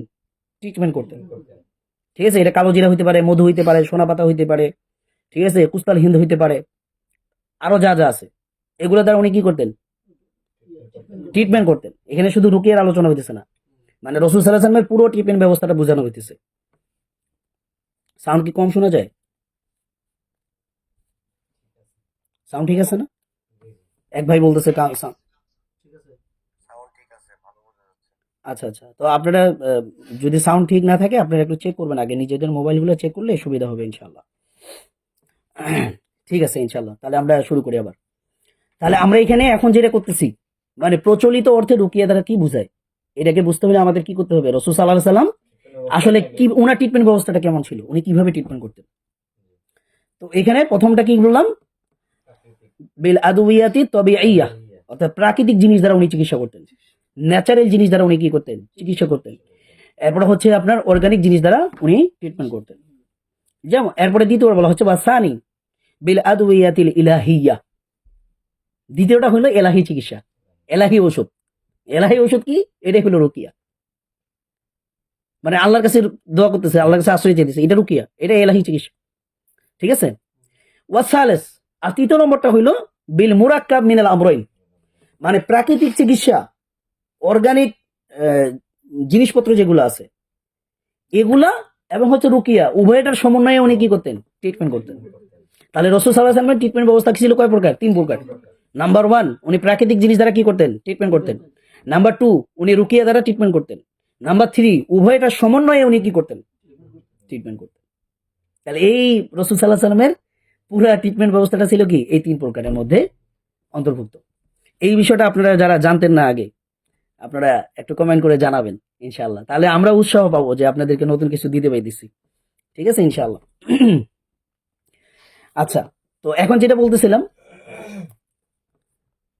এখন এই যে আমরা 3টা, আচ্ছা আপনারা কথা বলেন না, এখন যেটা আমরা যে এই যে 3টা চিকিৎসার কথা বলা হয়েছে, প্রাকৃতিক চিকিৎসা, এলাকি চিকিৎসা, এবং হচ্ছে যে আপনার কি 2টা সমন্বয়। তো এই যে 3টা জিনিস, আমরা এই 3টা ট্রিটমেন্টের এখন কি দেখব, উদাহরণ দেখব কিছু হাদিস থেকে।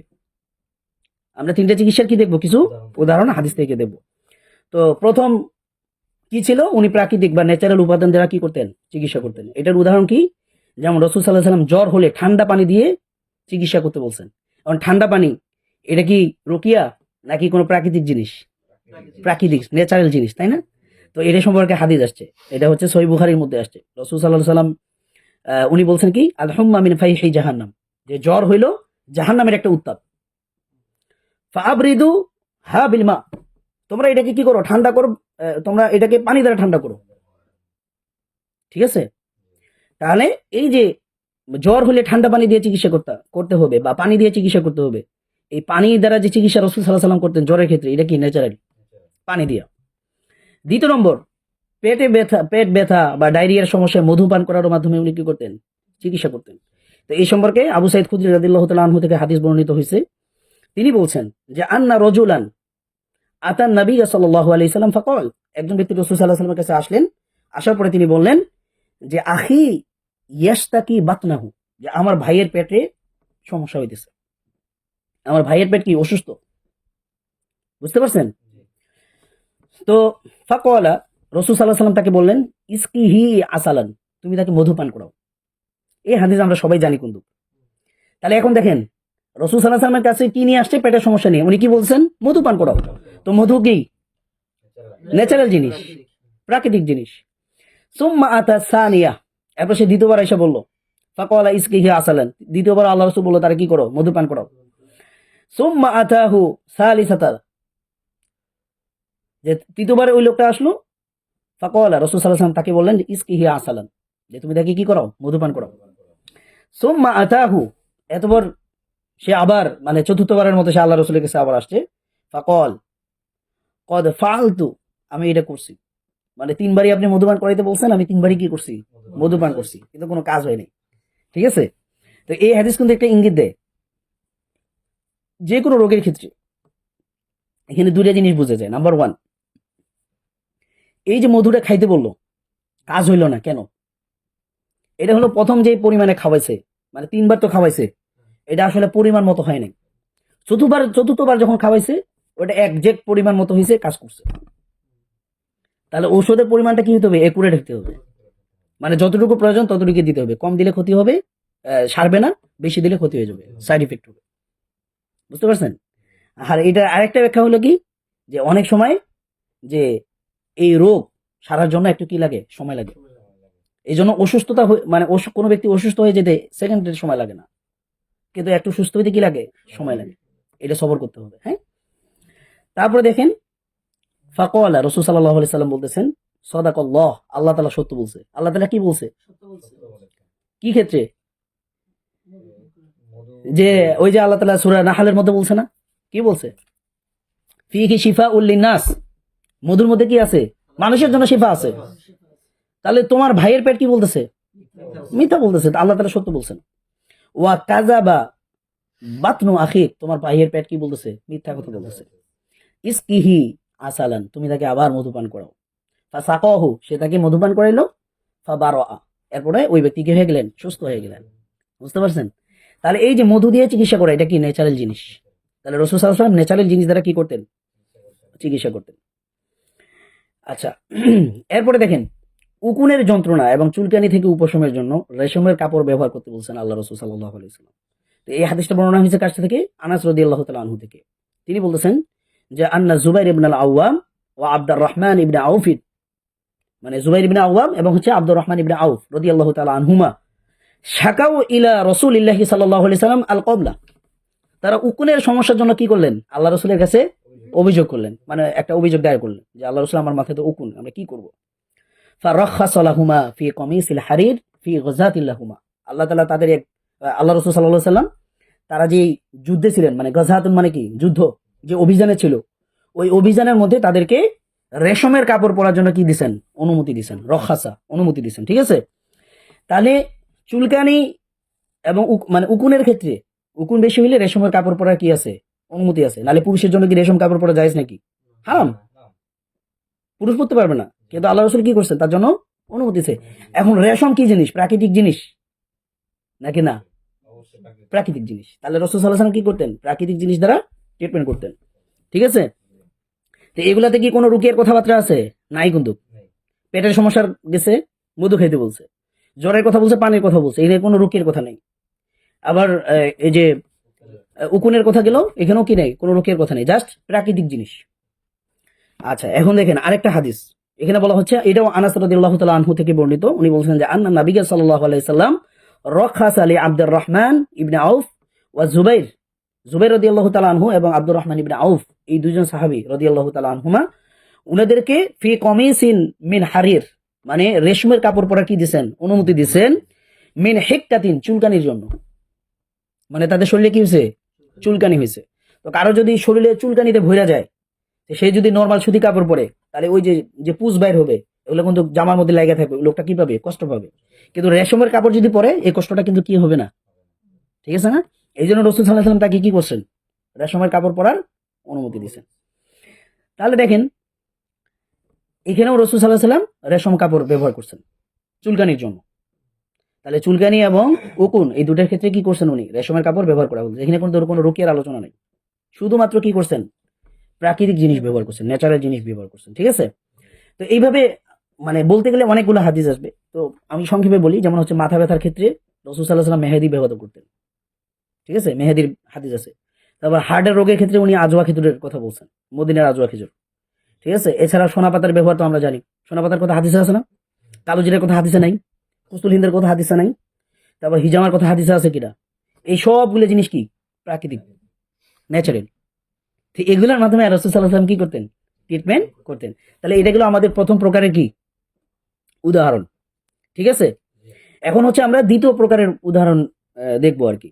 তো দ্বিতীয় প্রকারটা কি বলছি আমরা, ওই যে ইলাহি চিকিৎসা, অর্থাৎ রুকিয়া শরিয়া। তো এই ইলাহি চিকিৎসার ক্ষেত্রে উনি কি করছেন, বতরজের চিকিৎসায় দোয়া পাঠ করছেন। উনাকে একবার বিচ্ছু কামড় দিছিল, এটা তিব্বে নববীতে হাদিস আছে আর কি। তো উনি তখন বলছিলেন যে লাআনাল্লাহুল আকরব, মানে আকরবের উপর কি, বিচ্ছুর উপর আল্লাহ লানত করুক। এ নবী রাসূল কিছুই বুঝে না, সবাই রে কামড়ায়। ঠিক আছে, নবী রাসূল কি কাউরে বুঝে না, সবাই রে কামড়ায়। তো ওই সময় তো রাসূল সাল্লাল্লাহু আলাইহি ওয়াসাল্লাম কি করছেন, ওই হচ্ছে যে লবণ পানি দিয়ে ওইটার মধ্যে সূরা ফালাক, নাস এবং হচ্ছে সূরা ইখলাস পড়ে কি করছেন, রুকিয়া করছেন। তো এই বিচ্ছুর কামড়ে উনি কি করতেন, রুকিয়া করতেন। তারপর হচ্ছে ব্যথার স্থানে হাত রেখে 3 বার বিসমিল্লাহ পড়া, আর একটা দোয়ার কথা, এটা হাদিসে আছে না নেই, তাহলে এটা কি, রুকিয়া।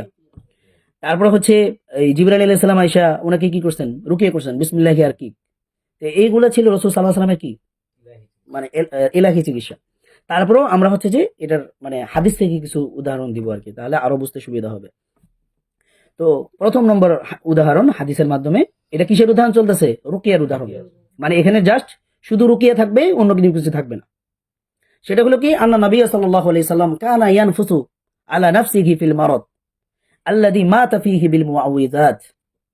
মানে রাসূল সাল্লাল্লাহু আলাইহি সাল্লামের যেই রোগের কারণে মারা গেছেন, ওই রোগের যখন রোগটা যখন ব্যথাটা তীব্র হইতো, তখন তিনি কি করতেন? ফু দিতেন, হাতে ফু দিতেন, এবং হচ্ছে কি করতেন? সূরা ফালাক এবং নাস পাঠ করতেন। বুঝতে পারছেন? ফালাম্মা সাকুলা, যখন ব্যথাটা আরো তীব্র হয়ে যেত, কুনতু আনফিসু আলাইহি বিহিন্না, তখন আমি কি করতাম? আয়েশা রাদিয়াল্লাহু তাআলা আনহা বলতেছে, তখন আমি কি করতাম? ফু দিতাম। ঠিক আছে? ওয়া আমসাহু বিয়াদি নাফসিহি লিবারাকাতিহা, এবং রাসূল সাল্লাল্লাহু আলাইহি ওয়াসাল্লামের হাত দিয়েই তার শরীরটাকে আমি কি করতাম? মাসেহ করে দিতাম। কেন? কেননা তার হাতের মধ্যে কি ছিল? বরকত ছিল। ফাসাআলতু যুহরিয়া, মানে রাবি বলতেছে আমি যুহরিকে জিজ্ঞাসা করলাম রাহিমাহুল্লাহ, উনি একজন তাবিঈ ছিলেন।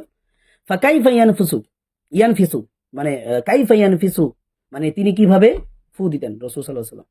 ক্বালা কানা ইয়ানফিসু আলা ইয়াদাই, মানে আয়েশা রাদিয়াল্লাহু তাআলা আনহু কিভাবে ফুটা দিতেন, ওইটা প্রশ্ন করছে আর কি, আমার ভুল হয়েছিল। তো উনি বলতেছেন যে তিনি রাসূল সাল্লাল্লাহু আলাইহি ওয়াসাল্লামের হাতে কি করতেন? ফু দিতেন। সুম্মা ইয়ামসাহু বিহিমা ওয়াজহাহু, না, এখানে রাসূল সাল্লাল্লাহু আলাইহি ওয়াসাল্লামের কথাই বলা হচ্ছে। মানে রাসূল সাল্লাল্লাহু আলাইহি ওয়াসাল্লাম তার হাতে ফু দিতেন, এরপর ওই হাত দিয়ে কি করতেন? চেহারা মুছে নিতেন। বুঝতে পারছেন?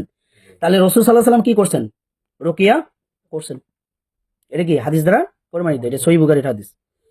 তারপর দ্বিতীয় নম্বর, আমরানি রাসূলুল্লাহ সাল্লাল্লাহু আলাইহি সাল্লাম, এটাও আয়েশা রাদিয়াল্লাহু তাআলা আনহা থেকে বর্ণিত, যে রাসূল সাল্লাল্লাহু আলাইহি সাল্লাম আমাকে আদেশ দিয়েছেন, আমাকে হুকুম করছে কি, আও আমারও, অথবা তিনি আদেশ করছে। মানে প্রথমে বলছে আমাকে করছে, আর পরেরটা কি মানে সবাই উনি বলছে কি বলছে? আন ইউস্তারক মিনাল আইন, মানে মানুষ যেন কি করে? বদনজরের কারণে রুকিয়া চায়, রুকিয়া তলব করে। এখানে কিন্তু বলা হয় নাই আন ইয়ারকিয়া মিনাল আইন, সেজন্য নিজেই বদনজরের জন্য কি করে? রুকিয়া করে, বলা হয়নি। কি বলা হয়েছে? মানে ইস্তার কয়াস্তার কি, মানে আরেকজনের কাছে রুকিয়া চাওয়ার কথা বলা হয়েছে। তাহলে বদনজরের জন্য অন্যের কাছে রুকিয়া চাওয়া যাবে, এটা কি হাদিস দ্বারা প্রমাণিত কিনা? তাহলে আমাদের যে সমস্ত আহলে হাদিস ভাই বা সালাফি ভাই বা কিছু হানাফি আলেম আছে, তারা যে বলে যে অন্যের নিকট রুকিয়া চাওয়া যাবে না, এই কথাই কি সহি না গলত? গলত। এটা হাদিস দ্বারা প্রমাণিত যে তারা হাদিসের বিরুদ্ধে কথা বলতেছে। আমরা ওইটার জবাব আজকে দিব ইনশাআল্লাহ। ঠিক আছে? তাহলে অন্যের নিকট রুকিয়া চাইতে কে বলছে? আল্লাহ রসুল। কাকে চাইতে বলছে? আয়েশা রাদিয়াল্লাহু তাআলা আনহাকে। তা আল্লাহ রসুল উনাকে আদেশ করছে, উনি কি অন্যের কাছে রুকিয়া চাইবে না? চাইতেও পারে, এবং এটার হাদিসও আছে, এটা সহিহ হাদিস, যে এক ইহুদি মহিলা আয়েশা রাদিয়াল্লাহু তাআলা আনহাকে রুকিয়া করছেন। তখন আবু বকর রাদিয়াল্লাহু তাআলা আনহু এসে বলতেছে কি, ইরকিহা বিকিতাবিল্লাহ, তুমি তাহলে আল্লাহর কিতাব দিলা কি করো? রুকিয়া করো। ইহুদি রুকিয়া করছে কার? আয়েশা রাদিয়াল্লাহু তাআলা আনহা। তাহলে তিনি ওনার কাছে রুকিয়া করছেন। তাহলে কেউ যদি বলে যে অন্যের কাছে রুকিয়া করা যাবে না, তাহলে এটা কি সম্পূর্ণ গলত একটা কথা। তো আমি যে হাদিসটা বললাম যে আবু বকর রাদিয়াল্লাহু তাআলা আনহু যে হাদিসটা, এই হাদিস দিয়েই দলিল দেওয়া হয় যে একজন মুসলিম ব্যক্তি সে আহলে কিতাবের কাছে রুকিয়া নিতে পারবে কিনা। এই মাসালাটা যখন আলোচনা করা হয়, তখন এই হাদিসটাকে কি করা হয়? দলিল হিসেবে উপস্থাপন করা হয়। বুঝতে পারছেন? আচ্ছা, তো যাই হোক, তো এরপরে আরেকটা হাদিস দেখেন, উম্মু সালেমা রাদিয়াল্লাহু তাআলা আনহা, উনি রাসূল সাল্লাল্লাহু আলাইহি ওয়াসাল্লামের কি ছিলেন? বিবি ছিলেন। উনি বলতেছেন যে আন্না নবী সাল্লাল্লাহু আলাইহি সাল্লাম রাআ ফি বাইতিহি জারিয়াতান, রাসূল সাল্লাল্লাহু আলাইহি সাল্লাম তার ঘরে একজন বালিকাকে দেখলো, একটা মেয়েকে দেখলো। ঠিক আছে? ফি ওয়াজহিহা সাফাআতুন, তিনি দেখতে পারেন যে তার চেহারাটা কি হয়ে গেছে? মলিন হয়ে গেছে, চেহারার মধ্যে দাগ পড়ে গেছে। ফাকালা, এরপরে রাসূল সাল্লাল্লাহু আলাইহি সাল্লাম বললেন, ইস্তারকুলাহা, তুমি কি করো? তার জন্য রুকিয়া চাও। বলে নাই যে কি সে যেন রুকিয়া করে, মানে নিজেই যেন রুকিয়া করে, এটা বলে নাই। কি বলছে? ইস্তারকুলাহা, সে যেন অন্যের নিকট কি করে? তার জন্য রুকিয়ার ব্যবস্থা করে, রুকিয়া চায়। ফা ইন্না বিহা নাযরাতা, কেননা তার মধ্যে কি আছে? বদনজর আছে। তাহলে রাসূল সাল্লাল্লাহু আলাইহি ওয়াসাল্লাম শুধুমাত্র রুকিয়া করার কথা বলছে বদনজরের জন্য। ঠিক আছে? তাহলে দ্বিতীয় চিকিৎসা আমরা কি বলতেছিলাম, যে রাসূল সাল্লাল্লাহু আলাইহি ওয়াসাল্লাম রুকিয়ার মাধ্যমে কি করতেন? এলাহি চিকিৎসার মাধ্যমে ট্রিটমেন্ট করতেন। এটা হলো দ্বিতীয় উদাহরণের হাদিসগুলো চলতেছে আর কি। ভুলে গেছেন নাকি? আবার ভুলে টুলে যান না। হ্যাঁ, আচ্ছা, এরপরে আরেকটা হাদিস, এটা আয়েশা রাদিয়াল্লাহু তাআলা আনহা থেকে বর্ণিত। উনি বলতেছেন যে আন্না নবী সাল্লাল্লাহু আলাইহি সাল্লাম কানা ইউআউযু বাদ আহলিহি, মানে রাসূল সাল্লাল্লাহু আলাইহি সাল্লাম তার ফ্যামিলির সদস্যদের কি করতেন, আহাল দ্বারা কি বোঝায়, পরিবারের সদস্য, এই তার আহালদের কি করতেন, রুকিয়া করতেন। ইয়ামসাহু বিয়াদিহিল ইমনা, এবং তিনি তার ডান হাত দিয়ে তাদের শরীর কি করতেন, মাসে করে দিতেন। তো আমরা যারা রাখি আছি মাঝে মাঝে কি করব, ওয়াইফের রুকিয়া করব, ঠিক আছে, এবং হাত দিয়ে মাসে করে দিবেন ব্যথার স্থানে, ইয়ার স্থানে। তো আমরা শুধু অনেকে কি করি, শুধু রুকিয়া করি, হাত টাত লাগাই না, হাতও লাগাবেন, তাহলে এটার মধ্যে আরো কি হবে, ফলপ্রসূ হবে চিকিৎসাটা, ঠিক আছে। আর বাস্তবতা হলো রাখিরা তাদের বউয়ের মানে পরিবারের রুকিয়াই করে না ঠিক আছে, মানে মানুষের রুকিয়া করতে করতে এরা এতই ক্লান্ত হয়ে যায়, নিজের ফ্যামিলি রুকিয়া করার কি নাই, সময় নেই। তো আল্লাহ তাআলা আমাদেরকে এই কাজটা থেকে হেফাজত করুক। আমরা অবশ্যই কি করব, নিজের ফ্যামিলির প্রতি গুরুত্ব দিব। কারণ আপনি একজন শরীর রাখি, আপনার পিছনে শয়তান থাকবেই, আপনার ফ্যামিলিকে ডিস্টার্ব করবেই। এই জন্য আমাদেরকে কি করতে হবে, মাঝে মাঝে ফ্যামিলিকে সময় দেওয়া, ফ্যামিলি সবাইকে নিয়ে বসে গ্রুপ রুকিয়া করা। জিন উঠে উঠছে ধুমায়া মায়ের, ইনশাআল্লাহ, কিন্তু রুকিয়া করতে হবে ফ্যামিলির, হ্যাঁ, এটা করা যাবে না ইনশাআল্লাহ আচ্ছা, তো রাসূল সাল্লাল্লাহু আলাইহি ওয়াসাল্লাম তার ফ্যামিলির লোকদের কি করতেন, রুকিয়া করতেন, এবং তার ডান হাত দ্বারা কি করতেন, মাসাহ করে দিতেন। ওয়ায়াকুলু, এবং তিনি এই দোয়াটা পড়তেন, আল্লাহুম্মা রাব্বান নাস আযহিবিল বাস ইশফিহি ওয়া আনতা শাফি লা শিফাআ ইল্লা শিফাউক শিফাআন লা ইউগাদিরু সাকামা। এটার অর্থ বলার দরকার আছে, আর সময় কম, যে কারণে আমরা অর্থটা বললাম না। তো এই দোয়া পড়ে কি করতেন, তিনি তার আহলিয়াদের রুকিয়া করতেন। তাহলে রাসূল সাল্লাল্লাহু আলাইহি ওয়াসাল্লাম রুকিয়া করতেন, ওটার উদাহরণ আমরা দিচ্ছি, মানে এটা হলো সবগুলো কি এলাহি চিকিৎসার উদাহরণ, ঠিক আছে। এরপরে ঘ নম্বর, আয়েশা রাদিয়াল্লাহু তাআলা আনহা থেকে বর্ণিত এই হাদিসটাও, উনি বলতেছেন যে আন্না রাসূলুল্লাহ সাল্লাল্লাহু আলাইহি ওয়াসাল্লাম কানা ইয়ারকি ইয়াকুলু, মানে তিনি তার রুকিয়ার মধ্যে কি বলতেন, ইমসাহ ইমসাহিল বাস রব্বান নাস বিয়াদিকা শিফা লা কাশিফা লাহু ইল্লা আনতা, মানে এই দোয়াটা পড়ে উনি কি করতেন, রুকিয়া করতেন, ঠিক আছে। তাহলে এতক্ষণ যে আমরা উদাহরণগুলো দিলাম, এটা কিসের, এলাহি চিকিৎসা, মানে রুকিয়া শরিয়ার উদাহরণ, ঠিক আছে। আচ্ছা, কারো যদি কোনো মানে জায়গায় আলোচনা বুঝতে অসুবিধা হয়, অবশ্যই আপনারা আমাদেরকে কমেন্ট করে জানাবেন, আমরা ওই বিষয়টা কি করব, পুনরায় আলোচনা করব ইনশাআল্লাহ, ঠিক আছে। আচ্ছা, তো এখন আসেন এই যে তৃতীয় নম্বরের যে কথাটা বলছিলাম আমরা, মানে রাসূল সাল্লাল্লাহু আলাইহি ওয়াসাল্লাম রুকিয়া শরিয়া এবং ন্যাচারাল জিনিস উভয়টা সমন্বয়ে কি করতেন, চিকিৎসা করতেন। তো এটার উদাহরণ আমরা হাদিস থেকে নিয়ে আসবো। প্রথম এই বিষয়টা একটু বুঝি। প্রথম বিষয় হলো প্রাকৃতিক বা ন্যাচারাল উপাদানের ব্যবহার এবং এলাহি চিকিৎসা তথা রুকিয়া শরিয়া উভয় পদ্ধতির সমন্বয় করে চিকিৎসা করা। যেমন রাসূল সাল্লাল্লাহু আলাইহি ওয়াসাল্লাম কি করছেন, নিজের শাহাদাত আঙ্গুলে মুখের লালা বা থুতু নিয়ে মাটিতে লাগাইছেন, এরপরে আক্রান্ত স্থানে কি করছেন, লাগাইছেন। এরপরে তিনি দোয়া পড়ছেন কি, আল্লাহুম্মা না বিসমিল্লাহি তুরবাতু আরদিনা বিরিকাতি বাদিনা ইশফা সাকিমুনা বিইজনি রব্বিনা, এই দোয়াটা পড়ছেন। তাহলে এই যে উনি মুখ থেকে লালা নিল, শাহাদাত আঙ্গুল ব্যবহার করলো, এবং এটা আবার মাটি নিল, এরপরে ওই জায়গায় মাসে করলো, এই সবগুলা হলো কি ন্যাচারাল, মাসে করা, আঙ্গুল ব্যবহার করা, থুতু নেওয়া, মাটি ব্যবহার করা, এই সবগুলো কি ন্যাচারাল জিনিস। এরপরে যে দোয়াটা পড়ছে বিসমিল্লাহি তুরবাতু আরদিনা, এটা কি রুকিয়া, এলাহি চিকিৎসা। তাহলে উভয়টা সমন্বয়ে উনি কি করতেন, চিকিৎসা করতেন, বুঝতে পারছেন। আচ্ছা,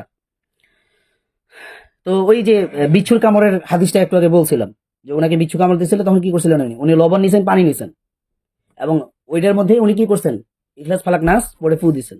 তাহলে এই যে লবণ পানি, এগুলা কি প্রাকৃতিক জিনিস, আর এই যে ইখলাস ফালাক নাস পাঠ করছে, এটা কি রুকিয়া, এলাহি চিকিৎসা।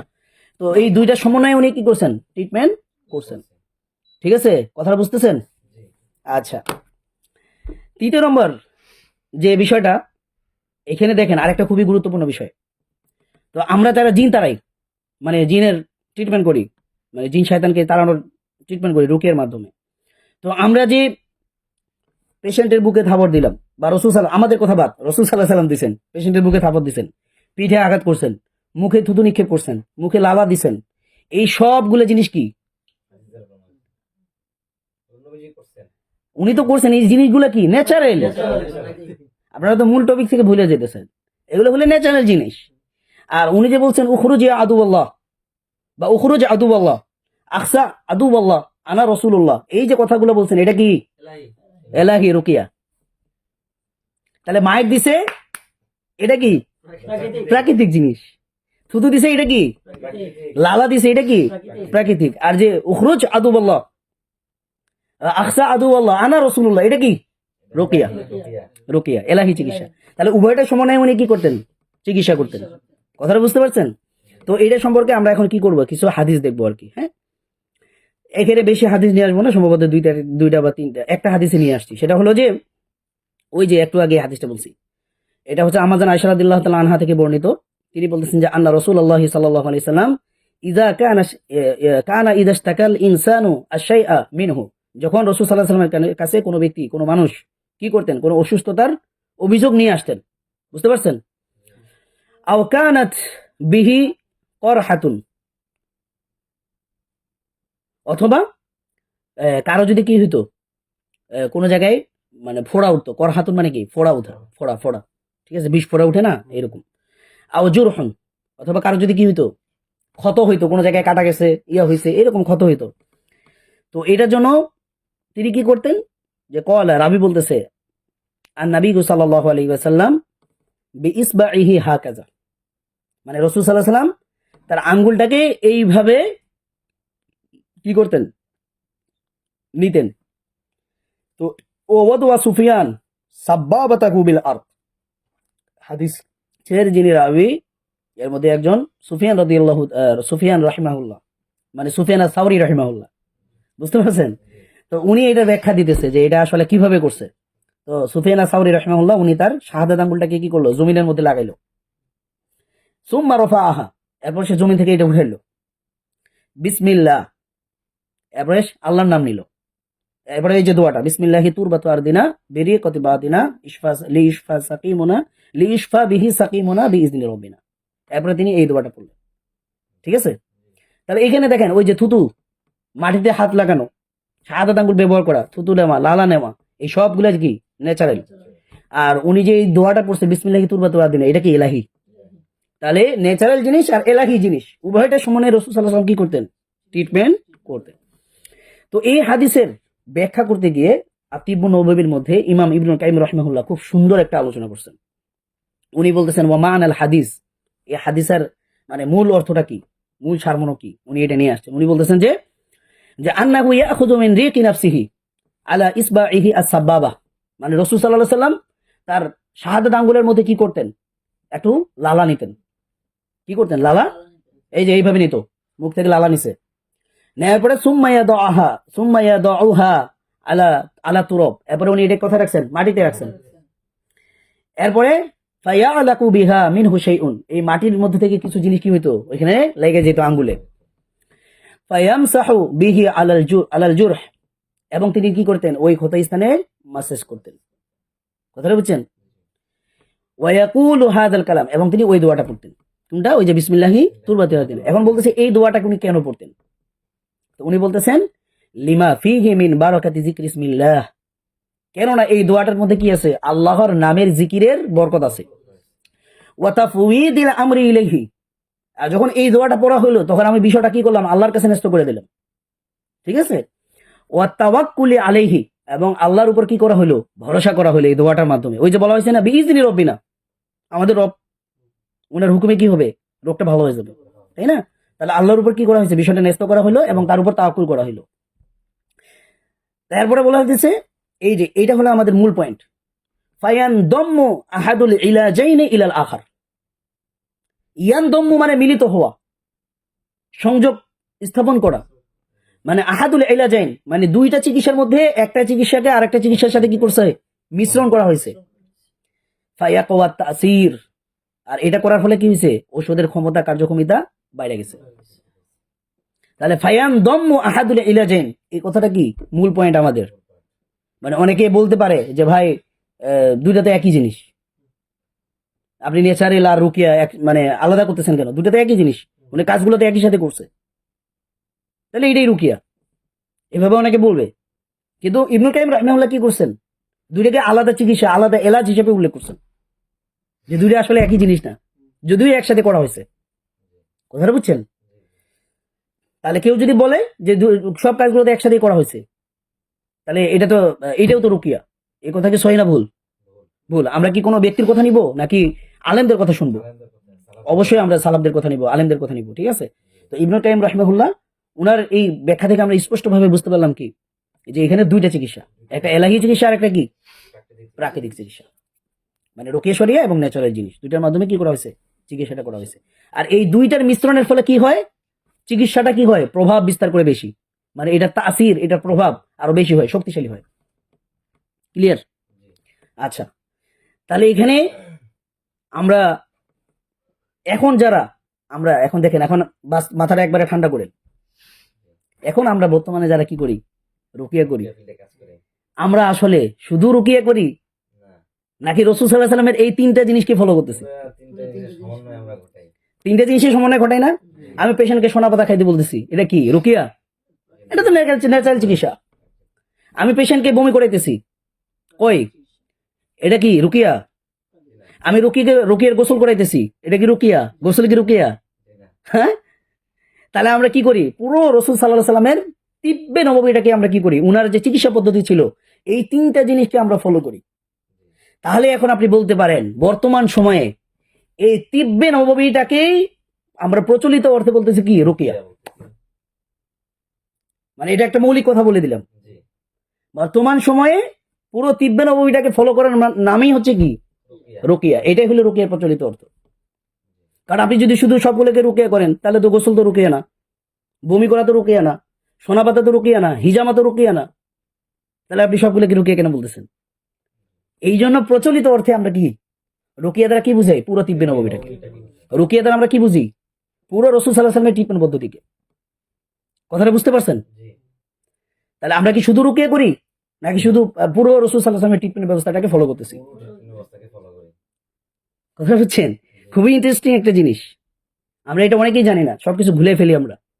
তো আজকে আশা করি সবার কাছে বিষয়টা একবারে ক্লিয়ার, যে মানে আমরা কি করি না, শুধু রুকিয়া করি না, বা আমরা যে এটাকে রুকিয়া বলতেছি এটার দ্বারা আসলে উদ্দেশ্য কি, এটার দ্বারা উদ্দেশ্য হলো আতিব্য নববী, এটার দ্বারা উদ্দেশ্য হলো এলাজ ও নবী সাল্লাল্লাহু আলাইহি সাল্লাম, যে তিনটা প্রকার ছিল এই তিনটা। ক্লিয়ার?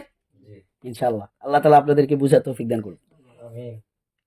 আচ্ছা, এই যে এই কথাটা আমি লিখছি, বর্তমান সময়ে তিব্বে নববীর আলোকে চিকিৎসা করাকেই প্রচলিত অর্থে রুকিয়া শরিয়া বলে।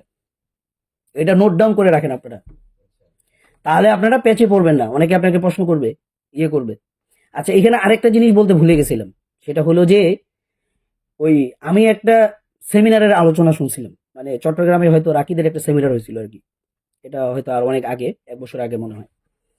তো ওইখানে একজন রুকিয়ার ইতিহাস বলতেছিল, রুকিয়ার ইতিহাস বলতেছিল। তো উনি বললো কি, যে ওয়াজকুর আবদানা আইয়ুব ইয নাদা রাব্বাহু আন্নী মাসসানিয়া শাইতান বিনুসবি ওয়া আযাব উরকুদ বিরিজলিকা হাযা মুগতাসালুম বারিদু ওয়া শারাব। এখানে যে আইয়ুব আলাইহিস সালামকে আল্লাহ তাআলা ঝর্ণার পানি দিয়ে কি করতে বলছেন, গোসল করতে বলছেন, এই হইল রুকিয়ার ইতিহাস। এই এই ইতিহাস কি সহি না গলত? আজকে ক্লাস করে কি বুঝলেন আপনারা? এটা পুরাটাই কি গলত, কারণ ওইটা তো রুকিয়াই না, ওটা তিব্বের অন্য একটা প্রকার প্রাকৃতিক একটা চিকিৎসা, ওটা তো রুকিয়াই না, তাহলে ওটা রুকিয়ার ইতিহাস হবে কিভাবে? কথাটা বুঝতে পারছেন? তো এই এখন আপনি আজকে যে আলোচনাটা হয়েছে এটা থেকে আপনারা অনেক ভুল মানুষের বাইর করতে পারবেন, যে আপনাদেরকে কিভাবে যে ভুংভাগ বুঝ দেয় এটা আপনারা ধরতে পারবেন এখন ইনশাআল্লাহ, যে কোনটা আসলে রুকিয়া কোনটা আসলে কি। ঠিক আছে? তো আমরা এই যে আলোচনাগুলো করতেছি, তো এটার দ্বারা আমরা একটা হচ্ছে যে গুরুত্বপূর্ণ মেসেজ দেবো আর কি ইনশাআল্লাহ আমাদের অডিয়েন্স যারা আছেন সবাইকে। সেটা হলো যে এই যে আপনারা একটা ইলমি একটা আলোচনা যে পাইলেন, এটা কেন দিচ্ছি আমরা? কারণ আমি অনেক পরিশ্রম করে দীর্ঘ অনেক দিন, প্রায় 1.5 বছর থেকে আমি একটা কোর্স লিখতেছি। ওই কোর্সের এই প্রথম পার্টটা আজকে আপনাদেরকে আমি কি করলাম, আপনাদের সাথে ফ্রি শেয়ার করলাম। কেন? এই কোর্সের গুরুত্ব বোঝানোর জন্য। মানে এই কোর্সটাতে আপনারা এমন নতুন নতুন জিনিস পাবেন যেগুলো আপনারা এর আগে কখনো শুনেন নাই, জানেন নাই। আমি এটা একবার 100% কনফিডেন্স দিয়ে বলতে পারি। এবং আমি মনে করি আমি ইন্টারন্যাশনাল কোর্স করছি রুকিয়ার, আমি তাদের আলোচনা শুনছি, এবং বাংলাদেশে রুকিয়ার বই পড়ছি, বাংলাদেশে যারা রুকিয়া নিয়ে আলোচনা করে তাদের আলোচনা শুনছি। আমি তাদের কারো কথার মধ্যে এই কথাগুলো পাইনি। ইভেন আমি এখানে কোর্সটাকে সাজিয়েছি কিভাবে, মানুষ আমাকে যে প্রশ্নগুলো করছে, আমি যে সমস্ত প্রশ্নগুলোর সম্মুখীন হয়েছি, এগুলোর অ্যান্সার আমাকে খুঁজে বাইর করতে হয়েছে। ওইটা সার নির্যাস আমি তাই না এই কোর্সটাকে লিখতেছি। এখানে আমাদের প্রত্যেকটা মানে রাকিদের উপর উত্থাপিত যতগুলো প্রশ্ন আছে সবগুলোর উত্তর আমরা এই কোর্সের মধ্যে পাবো দালিলিকভাবে ইনশাআল্লাহ। এই যে আপনারা এতক্ষণ থেকে যে একটা আলোচনা শুনলেন, এখানে কোনো একটা কথা কি আমার? একটা কথা আমার? আমি সবগুলো কথা রেফারেন্স দিয়ে বলছি। আলহামদুলিল্লাহ সুম্মা আলহামদুলিল্লাহ, আল্লাহ তাআলা এইভাবে আমাকে কোর্সটাকে লেখার তৌফিক দিতেছেন। তো এইভাবে আরেকটা জিনিস হলো, এগুলো আসলে আমি যে আলোচনা করতেছি এটা আমার কোর্সের একটা ভূমিকা মাত্র। আমার ভূমিকাটাই আছে 4টা পর্বে, এর মধ্যে এটা একটা পর্ব। তো কোরআনে আল্লাহ তাআলা মানে আমি কোর্সটাকে যে সাজেছি এটার একটা ইয়ে হলো যে কোরআনে আল্লাহ তাআলা সুবহানাহু ওয়া তাআলা জিন সম্পর্কে কি মেসেজ দিচ্ছেন। প্রায় 33টার মতো আয়াত আছে যেখানে জিন, জিন্না, জান এই 3টা শব্দ দ্বারা কি করা হয়েছে, আল্লাহ তাআলা জিন জাতির আলোচনা করছেন। তাদের সম্পর্কে একজ্যাক্ট আল্লাহ কি বলতেছেন এই সবগুলা আয়াতকে আমি উল্লেখ করছি। এগুলার মানে তাফসির নিয়ে আসছি, মানে যেগুলো আমাদের রুকিয়ার সাথে রিলেটেড, চিকিৎসার সাথে রিলেটেড ওই ধরনের তাফসিরগুলো আমি নিয়ে আসছি প্রায় 26টা তাফসিরের কিতাব থেকে, এবং সবগুলো গ্রহণযোগ্য তাফসিরের কিতাব। ঠিক আছে। এরপরে শাইতন, শায়াতিন শব্দ দ্বারা প্রায় কোরআনে 88টার মতো আয়াত আছে। কয়টা? 88টার মতো আয়াত। ওই সমস্ত আয়াতগুলোকে আমি নিয়ে আসছি। শয়তান সম্পর্কে একজ্যাক্ট আল্লাহ কি বলছেন তার পুরো বায়োডাটা আমার কাছে আছে। মানে এই যে আয়াতগুলা এটার ব্যাখ্যাগুলো যখন আমি পড়ছি আমি তো অবাক হয়ে গেছি আলহামদুলিল্লাহ, যে আল্লাহ তাআলা শয়তান সম্পর্কে আমাদেরকে এত কিছু বলছে আমরা জানি না, পড়ি না। এরপরে হচ্ছে ইবলিস, শয়তান ইবলিস শব্দ দ্বারা কোরআনে 11টা আয়াত আছে। এই 11টা আয়াত নিয়ে আসছি এবং ওগুলো তাফসির নিয়ে আসছি। কোন পারপাসে? রুকিয়ার পারপাসে, চিকিৎসার পারপাসে। মানে এটা গতানুগতিক কোনো তাফসির না, মানে যেগুলো আমাদের প্রয়োজন ওগুলো আমরা কি করছি এখানে নিয়ে আসার চেষ্টা করছি। এইভাবে কোর্সটাকে লেখা হইতেছে।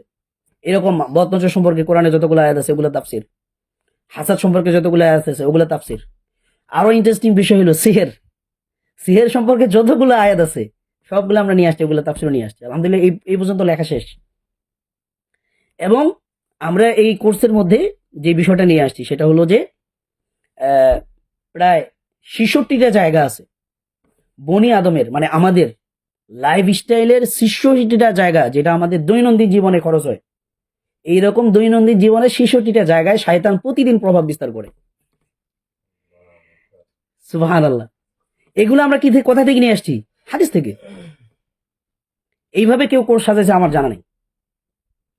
মানে শয়তান একজন মানুষের জীবন যাপনে, দৈনন্দিন জীবনে 66টা জায়গায় সে কি করে প্রভাব বিস্তার করে। শুধু একা না, সে তার দলবল সহ এই জায়গাগুলোকে আমরা হাদিসের আলোকে করছি, নিয়ে আসছি। মানে ওখানে আমার কোনো কথা নাই, সব কথা হাদিস থেকে আসবে অথবা কোরআন থেকে অথবা সালাফদের কল থেকে ইনশাআল্লাহ, আলেমদের কল থেকে আসবে। তো এইভাবে আমরা কোর্স থেকে সাজাইতেছি ইনশাআল্লাহ। আপনারা দোয়া করবেন আল্লাহ যেন এটা লেখার তৌফিক দান করে শেষ করে দেয়। আর কিছু বাকি আছে, প্রায় 80%-এর মতো লেখা হয়েছে, আরো 20% বাকি আছে। তো আমরা আহ্বান করব মানে আপনারা আজকে যে এরকম শুনলেন, এইরকম হচ্ছে যে আমরা ওই কোর্সটাকে রেডি করতেছি, ওইটা আরো জামে মানে হবে। আপনারা অনেক নতুন নতুন তথ্য পাবেন। শুধু তাত্ত্বিক আলোচনা হবে বিষয়টা এমন না, প্র্যাকটিক্যাল প্র্যাকটিক্যাল সহ আমরা এখানে শেখাবো এই কোর্সের মধ্যে ইনশাআল্লাহ। এবং আমি আশাবাদী এবং আমি জানি 100%, আমি তো বললাম না আমি ইন্টারন্যাশনাল ক্লাস করছি, আমি কোনো জায়গায় এরকম কোর্স পাইনি। এবং আমার কাছে মনে হয়েছে এটা একটা রুকিয়া সেক্টরের ক্ষেত্রে মানে একটা উসুলের কিতাব হয়ে থাকবে ইনশাআল্লাহ। এইভাবে আমি লিখতেছি ইনশাআল্লাহ, আল্লাহ তাআলা কবুল করুক, আপনারা দোয়া করবেন। ঠিক আছে।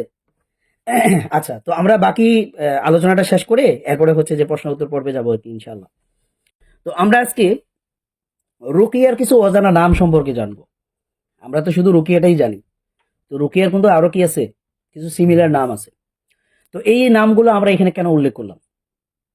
তো আমাদের অনেক ভাই আছেন এখানে, অনেক আলেম আছেন, তাদেরকে আমরা সম্মান করি, শ্রদ্ধা করি এবং তাদের গবেষণা করার মন মানসিকতা আছে। তো এটা তাদের জন্য সহায়ক হবে।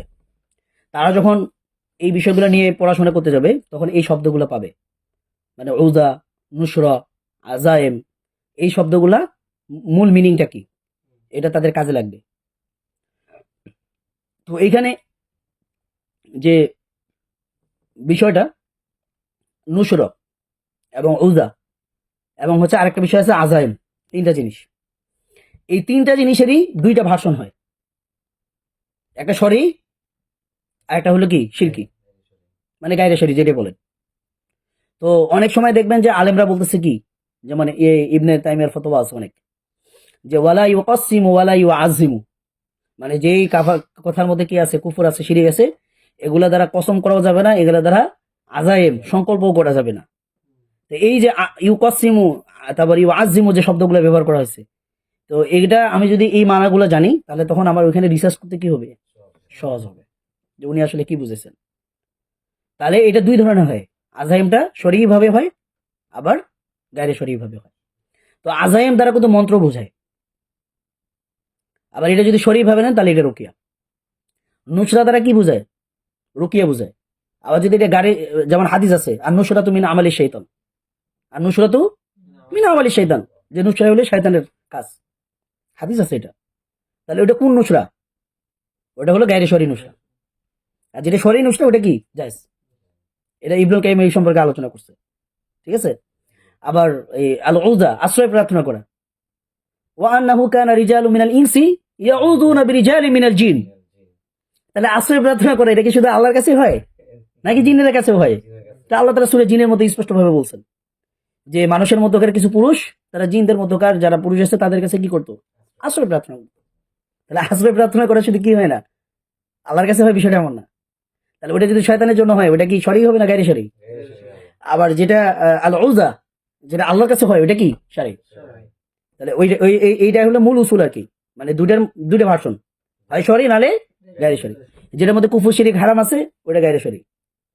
তো সেই জন্য মানে নুসরা শব্দ শুনলেই নাক ছিটকানো যাবে না, আজাইম শব্দ শুনলেই নাক ছিটকানো যাবে না, মানে বুঝতে হবে সিয়াক সবক, আগে পিছে বুঝতে হবে এটা আসলে শরীর কথা বলতেছে নাকি গায়রে শরী কথা বলতেছে। কথাটা ক্লিয়ার? আচ্ছা, এখন আমরা এটার একটু পরিচয়গুলো জানবো। হ্যাঁ, তো প্রথম নম্বর হলো কি আল উযা। ক্বালা রাগিব আল আসফাহানি রাহিমাহুল্লাহ, উনি বলতেছেন আল উযাতু, উযাটা কি, মা ইউআযু বিহি মিন শাই, মানে যেটার দ্বারা কোনো কিছুর থেকে আশ্রয় চাওয়া হয়, কোনো জিনিস থেকে কি করা হয়, মানে ক্ষতিকর জিনিস থেকে কি আশ্রয় চাওয়া হয়, এটাকে কি বলা হয়, উযা। ওয়া মিনহু কিলা লিতামিমাতি ওয়ার রুকিয়া, আর এইখান থেকেই বলা হয় কি তামিমা এবং রুকিয়া। বুঝতে পারছেন? তাহলে তামিমা যেটা, এই তামিমার মধ্যে আশ্রয় চাওয়া থাকে না, থাকে তো। তামিমা দ্বারা কি করে, শয়তান মানে বদনজর যেন না লাগে এই জন্য গলায় কি ধরে দেয়, তাবিজ ঝুলে দেয়, এটা কি আশ্রয় চাওয়া না? এটা তো আশ্রয় চাওয়া। তো এই উজা থেকে কি আসছে, তামিমা আসছে, এই উজা থেকে কি আসছে, রুকিয়া আসছে। ক্লিয়ার? এরপর বলা হয়েছে উযাতুন ওয়া আওয়াজাহু, মানে এই কথাটা তখন বলা হয় ইজা ওয়াকাহু, যখন কোনো ব্যক্তিকে সুরক্ষা দান করা। বুঝতে পারছেন? মানে যখন কোনো ব্যক্তিকে সুরক্ষা দান করা হয় তখন আরবরা কি বলে, আওয়াজাহু। আওয়াজাহু দ্বারা কি তাকে সুরক্ষা দেওয়া হলো। বুঝতে পারছেন? আচ্ছা, দ্বিতীয় নাম কি বলছি আমরা, আন-নুসরা। তো এই সম্পর্কে ইবনুল আসির রাহিমাহুল্লাহ উনি বলতেছেন আন-নুসরাতু বিদ্দম্মি, মানে নুসরার যে নুনটা এটার মধ্যে কি হবে, পেশ হবে। এটা ওই আরবি ডিকশনারিতে এই জিনিসগুলো থাকে, যে কারণে আমরা এটা বাদ দিতে পারি না, নাহলে তো এটা ডিকশনারির কথাটাকে বিকৃত করা হবে, যে কারণে যে হুবহু আমরা ওই জিনিসটা কি করছি, নিয়ে আসছি। তো উনি বলতেছে কি আন-নুসরাতু দরবুম মিনার রুকিয়াতি ওয়াল ইলাজ, নুসরাটা হইলো মানে রুকিয়া এবং চিকিৎসার একটা প্রকার, রুকিয়া এবং চিকিৎসার একটা প্রকার কি নুসরা। ইউআলাজু বিহি মান কানা ইউযান্নু আন্না বিহি মাসসাম মিনাল জিন, এটার দ্বারা চিকিৎসা করা হয় ওই ব্যক্তি যার সম্পর্কে ধারণা করা হয়েছে বা মনে করা হয়েছে এই লোকটাকে জিন ধরছে। তাহলে জিনে ধরে রোগীর জন্য যে চিকিৎসা করা হয় এটাকে কি বলা হয়, নুসরা। এখন এখানে সুন্দর একটা জিনিস বলতে হইতেছে যে এই নুসরা শব্দটাকে কেন নুসরা বলা হলো, এইটাই এখানে বলতেছেন যে সুমিয়াত নুসরাতান লিআন্নাহু ইউমশারু বিহা মা খামারাহু মিনাদ দা, মানে শরীরের মধ্যে বা বডির মধ্যে যেই অসুখটা, মানে দা মানে হলো অসুখ, যে অসুখটা কি করছে, অনুপ্রবেশ করছে, খমারো মানে কি মিশ্রিত হয়ে যাওয়া, অনুপ্রবেশ করা, যে এটা অনুপ্রবেশ করছে, নুসরা কি করে ওই জিনিসটাকে ইনসারু প্রকাশ করে দেয়। মানে আপনার কাছে রুকিয়া করতে আসছে, আপনি রুকিয়া করতেছেন, পেশেন্টের জিন উঠছে, তো এটা কি নুসরা, মানে তার জিনটাকে আপনি কি করছেন, প্রকাশ করে দিচ্ছেন, তার সমস্যাটাকে আপনি প্রকাশ করে দিচ্ছেন। এখন নৌশিরা কি শুধু মানে ডায়াগনোসিস করে আর কিছু করে না? অবশ্যই করে, এটার কথা পরে বলা হইতেছে। আর ইউকশাফু ওয়া ইউজহালু, অর্থাৎ সে রোগটাকে কি করে প্রকাশ করে, ওয়া ইউজহালু, এবং রোগটাকে কি করে দেয়, দূর করে দেয়। ঠিক আছে, তো রুকিয়াও তো সেম, রুকিয়া দিয়ে আপনি ডায়াগনোসিস করতেছেন, আবার রুকিয়া দিয়ে আপনি রোগটাকে দূরভূত করতেছেন। তো এটাই হলো অনুষ্টা, কথা বুঝছেন? আচ্ছা, তৃতীয় নম্বর বলা হইতেছে আল আজাইম। আজাইম কলা ইবনু মানজুর রাহিমাহুল্লাহ, মানে ইবনু মানজুর রাহিমাহুল্লাহ উনি বলতেছেন যে আল আজাইম আর রুক, মানে আজাইম মানে হলো কি রুকিয়া। ওয়া আজ্জামার রাকি, মানে রাকি সংকল্প করছে। মানে এই কথাটা কখন বলা হয়? কাআন্নাহু আকসামা আলাদ্দা লিয়াজুলা ওয়া ইয়াবরা, মানে রাকি কসম করছে, মানে সে যেন কসম করছে যে এই রোগটারে আমি দূর করেই ছাড়মু, এই রোগটারে আমি এইটা থেকে ওরে আমি শিফা দিয়েই ছাড়মু। মানে এইরকম একটা জিদ নিয়ে, আক্রোশ নিয়ে যে ইয়ে করে, মানে কসম করে ফেলছে আর কি, মানে কসম কাটছে আমি রোগটারে দেখে নেব। আমরা করি না অনেক সময়, জিন উঠে না মানে ওরে উঠে যাবো আমি।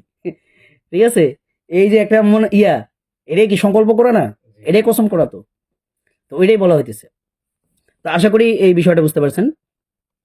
তারপর ফিরোজাবাদী রহিমাহুল্লাহ উনি বলছেন যে ওয়াল আজাইম আয় রুক, আজাইম মানে কি রুকিয়া, ওয়াহিয়া আয়াতু মিনাল কোরআন, আর এটা হলো কি কোরআনের আয়াত, তুকরা ও আলা জাউল আফাত রজা আল বুরই, মানে সুস্থতা লাভের আশায় বিপদগ্রস্ত ব্যক্তির উপর যা যে কোরআনের আয়াত পাঠ করা হয় ওইটাই কি রুকিয়া, ওইটাই কি আজাইম। বুঝতে পারছেন? তাহলে আমরা রুকিয়ার আজকে কি জানলাম, নতুন 3টা নাম জানলাম। ঠিক আছে, এটা আপনারা আগে কি জানতেন? একটু কমেন্ট করে জানাবেন ইনশাআল্লাহ। হ্যাঁ অবশ্যই। এই যে রোকিয়ার ক্ষেত্রে, তারপর হচ্ছে রোকিয়ার বিকল্প যে নামগুলো আছে সিমিলার, প্রত্যেকটার মধ্যে সারি গাইরে সারি আছে। হ্যাঁ, আর আমরা সাধারণত সারিটাই ফোকাস করি, গাইরে সারিটার দিকে যাই না বা কিছু মনে করি না। তামিমার ক্ষেত্রে আমাদের শুরুর থেকেই মানে নজরটা যায় অন্যদিকে, এইটা কেমন হয় আর কি, মানে মানে তামিমার ক্ষেত্রে কি হয়? মানে এটা উচিত না করা, ঠিক হবে না, হ্যাঁ, ওইটা ডাইরেক্টলি ওই দিকেই মনটা চলে যায়। ওইদিকে চলে যায়। তো এটার কারণটা কি এটা হতে পারে? কারণ হলো ওইটা আসলি ভাবেই খারাপ। ঠিক আছে, ওটা আসলি ভাবে কি খারাপ, এই কারণে ওইটাকে ওইটা ওই দিকে যেহেন মানুষের চলে যায়। তো এই তামিমার আলোচনা যেহেতু তুলছেন, তাহলে এখানে হলে একটা বিষয় তো বলি। মুসান্নাফি ইবনে আবি শাইবার মধ্যে একটা সহিহ রিওয়ায়াত আছে। ইমাম ইব্রাহিম নাখবী রাহিমাহুল্লাহ, যিনি ইমাম বুখারীর ওস্তাদ, উনি আবার হচ্ছে যে ইবনে মাসউদ রাদিয়াল্লাহু তাআলা আনহুর ছাত্রদের মধ্যে থাকার একজন ছাত্র। তো মুসান্নাফি ইবনে আবি শাইবাতে বলা হয়েছে যে আন্নাহুম কানু ইয়াকরাহুনা তামাইমা কুল্লাহা মিনাল কুরআন ওয়া গায়রিল কুরআন, যে ইবনে মাসউদ রাদিয়াল্লাহু তাআলা আনহু এবং তার যারা ছাত্র ছিল, যত তাবেঈ ছিল, তাবেঈ ছিল, এরা সবাই কোরআন দিয়ে হোক অথবা কোরআন ছাড়া অন্য কিছু হোক, যেটাই হোক, ওই তামিমাকে তারা কি করতেন, নিষেধ করতেন। তো অনেকে তামিমা আর মানে তামিমা আর হইলো কি, মানে তামিমার একটা ওরা মানে সংজ্ঞা দেওয়ার চেষ্টা করে। আমরা সংজ্ঞা কার থেকে নিব? সাহাবীর থেকে নিব। তো সাহাবীরা তামিমা দ্বারা কি বুঝছেন? তো ইবনে মাসউদ রাদিয়াল্লাহু তাআলা আনহু কোরআনকেও তামিমা মনে করতেন। কেন? ওইটা লেখা হয়। তামিমাটা কি করা হয়? লেখা হয়, ঝুলানো হয়। তো অনেকে এটা পার্থক্য করে যে তামিমা হলো হাড্ডির মধ্যে লেখা হয়, বা হচ্ছে যে কোনো কাঠ টাঠ চামড়া টামড়া এগুলোর মধ্যে লেখা হয়, এই জন্য ওটাকে তামিমা বলে। আর কোরআন তো কাগজে লেখা হয়, তাহলে দুইটা এক জিনিস না, একটা তাবিজ আর একটা তামিমা। মানে বাংলাদেশে এই মানে এই একটা ইয়ে আছে, মানে একটা ব্যাখ্যা আছে আর কি, কথা বুঝতে পারছেন? তো মূলত এটা সহি না। ইবনে মাসউদ রাদিয়াল্লাহু তাআলা কোরআন তো তামিমা বলছেন, কেন? যখন ওইটা লেখা হবে, ওই যে আমরা একটা আগে বলছিলাম। তাহলে আমরা এই যে কোরআনে তাবিজ কেউ নাজায়েজ বলি, এটা কি আমাদের কথা না ইবনে মাসউদ রাদিয়াল্লাহু তাআলার কথা? ইয়াকরাহুনা তামাইমা কুল্লাহা মিনাল কুরআন, সেটা কোরআন দিয়ে লেখা হোক বা কোরআন ছাড়া অন্য যা কিছু দিয়ে লেখা হোক, সবগুলোকে ইবনে মাসউদ রাদিয়াল্লাহু তাআলা আনহু এবং তার যারা স্টুডেন্ট ছিল, যারা সাহাবী মানে তাবেঈ ছিল, তাবেঈ ছিল, তারা এই সবগুলোকে অপছন্দ করতেন। তাদের অপছন্দ মানে একবারে হারামের পর্যায়ে চলে যায়। আরেকটা ইন্টারেস্টিং কথা বলি, এই তাবিজ নিয়ে যে ইখতিলাফটা, অনেকে ইখতিলাফের জায়গাটাই জানে না। ইখতিলাফের জায়গাটা কি? সেটা হচ্ছে মানে সালাফরা ইখতিলাফ করছে কোরআন দিয়ে লেখা তাবিজ জায়েজ কি জায়েজ না, কিন্তু কোরআন ছাড়া আবজাদি হরফ বা সংখ্যা তত্ত্ব দিয়ে লেখা, এটা তো হিসাবের বাইরে। এগুলা হিসাবের বাহিরা, এগুলা নিয়ে কোনো একতলাফই নেই, ওটা ডাইরেক্ট হারাম, বিলাই ইখতিলাফ হারাম। ওটা বিলা ইখতিলাফ। ইখতিলাফের জায়গাটা কি কোরআন দিয়ে লেখা যাবে কি যাবে না, তো এটার মধ্যে দুই ভাগ হয়ে গেছে। এর মধ্যে ইবনে মাসউদ রাদিয়াল্লাহু তাআলা আনহু, উনার মতে কি কোরআনটাও তামিমা, কোরআন দিয়েও তাবিজ লেখা যাবে না, ব্যবহার করা যাবে না। আরো কিছু সাহাবী এবং আলেমদের মত হলো যে কিছু কিছু ক্ষেত্রে কি কি যাবে। কথাটা বুঝতে পারছেন? এটা ইখতিলাফি মাসালা। তো আমরা রাকিরা কোনটাকে গ্রহণ করি? ইবনে মাসউদ রাদিয়াল্লাহু তাআলা আনহুর ওই মতটাকে। তাহলে আমরা কি সাহাবীর মতের উপরে আছি নাকি মন গড়া কিছু? সাহাবের মতো। তাহলে কেউ যদি আমাকে বলে যে তুমি হারাম মনে করো তাবিজকে, এটা কই পাইলা? মানে এটার জবাব কি? যে এটা তো আমি ভাই নতুন করতেছি না, এটা তো সাহাবীরাও করতেন। ক্লিয়ার? জি, ঠিক আছে? তো ইখতিলাফের জায়গা কোথায়? কোরআন দিয়ে লেখা জায়েজ কি জায়েজ না? জি, ওই আবজাদি হরফ ওটা গুনার টাইমই নেই, ওটা ড্রেনের মাল, ওটা আবর্জনা, জি। ওটা নিয়ে কোনো ইখতিলাফই নেই, ওটা ডাইরেক্ট শেষ, কেস খতম। ক্লিয়ার? আচ্ছা, ঠিক আছে, ওকে। তাহলে এখন আসেন, এইখানে একটা জিনিস শিরোনাম দিছি আমি, যে আচ্ছা, অনেকে মনে হয় বিরক্ত হয়ে যেতেছে, বিরক্ত হয়ে গেলে মধ্যে শেষ করে দিব। কিন্তু আলোচনা আর একটু একটু মানে খুবই আলোচনা একটা আছে, এটা খুবই ইম্পর্টেন্ট একটা আলোচনা, আজকে আমরা খুবই চমৎকার একটা আলোচনা করব ইনশাআল্লাহ। এটা বেশিক্ষণ সময় লাগবে না, একটু পরে শেষ হয়ে যাবে। আর তাহলে এমন হবে আজকে আমরা তাহলে আর কোনো প্রশ্ন নিব না, আমরা এটা শেষ হয়ে যাবে। এই যে দেখেন, স্ক্রিন দেখেন, বেশি দূর কিন্তু নাই, এই যে শেষ, অল্প একটু বাকি আছে।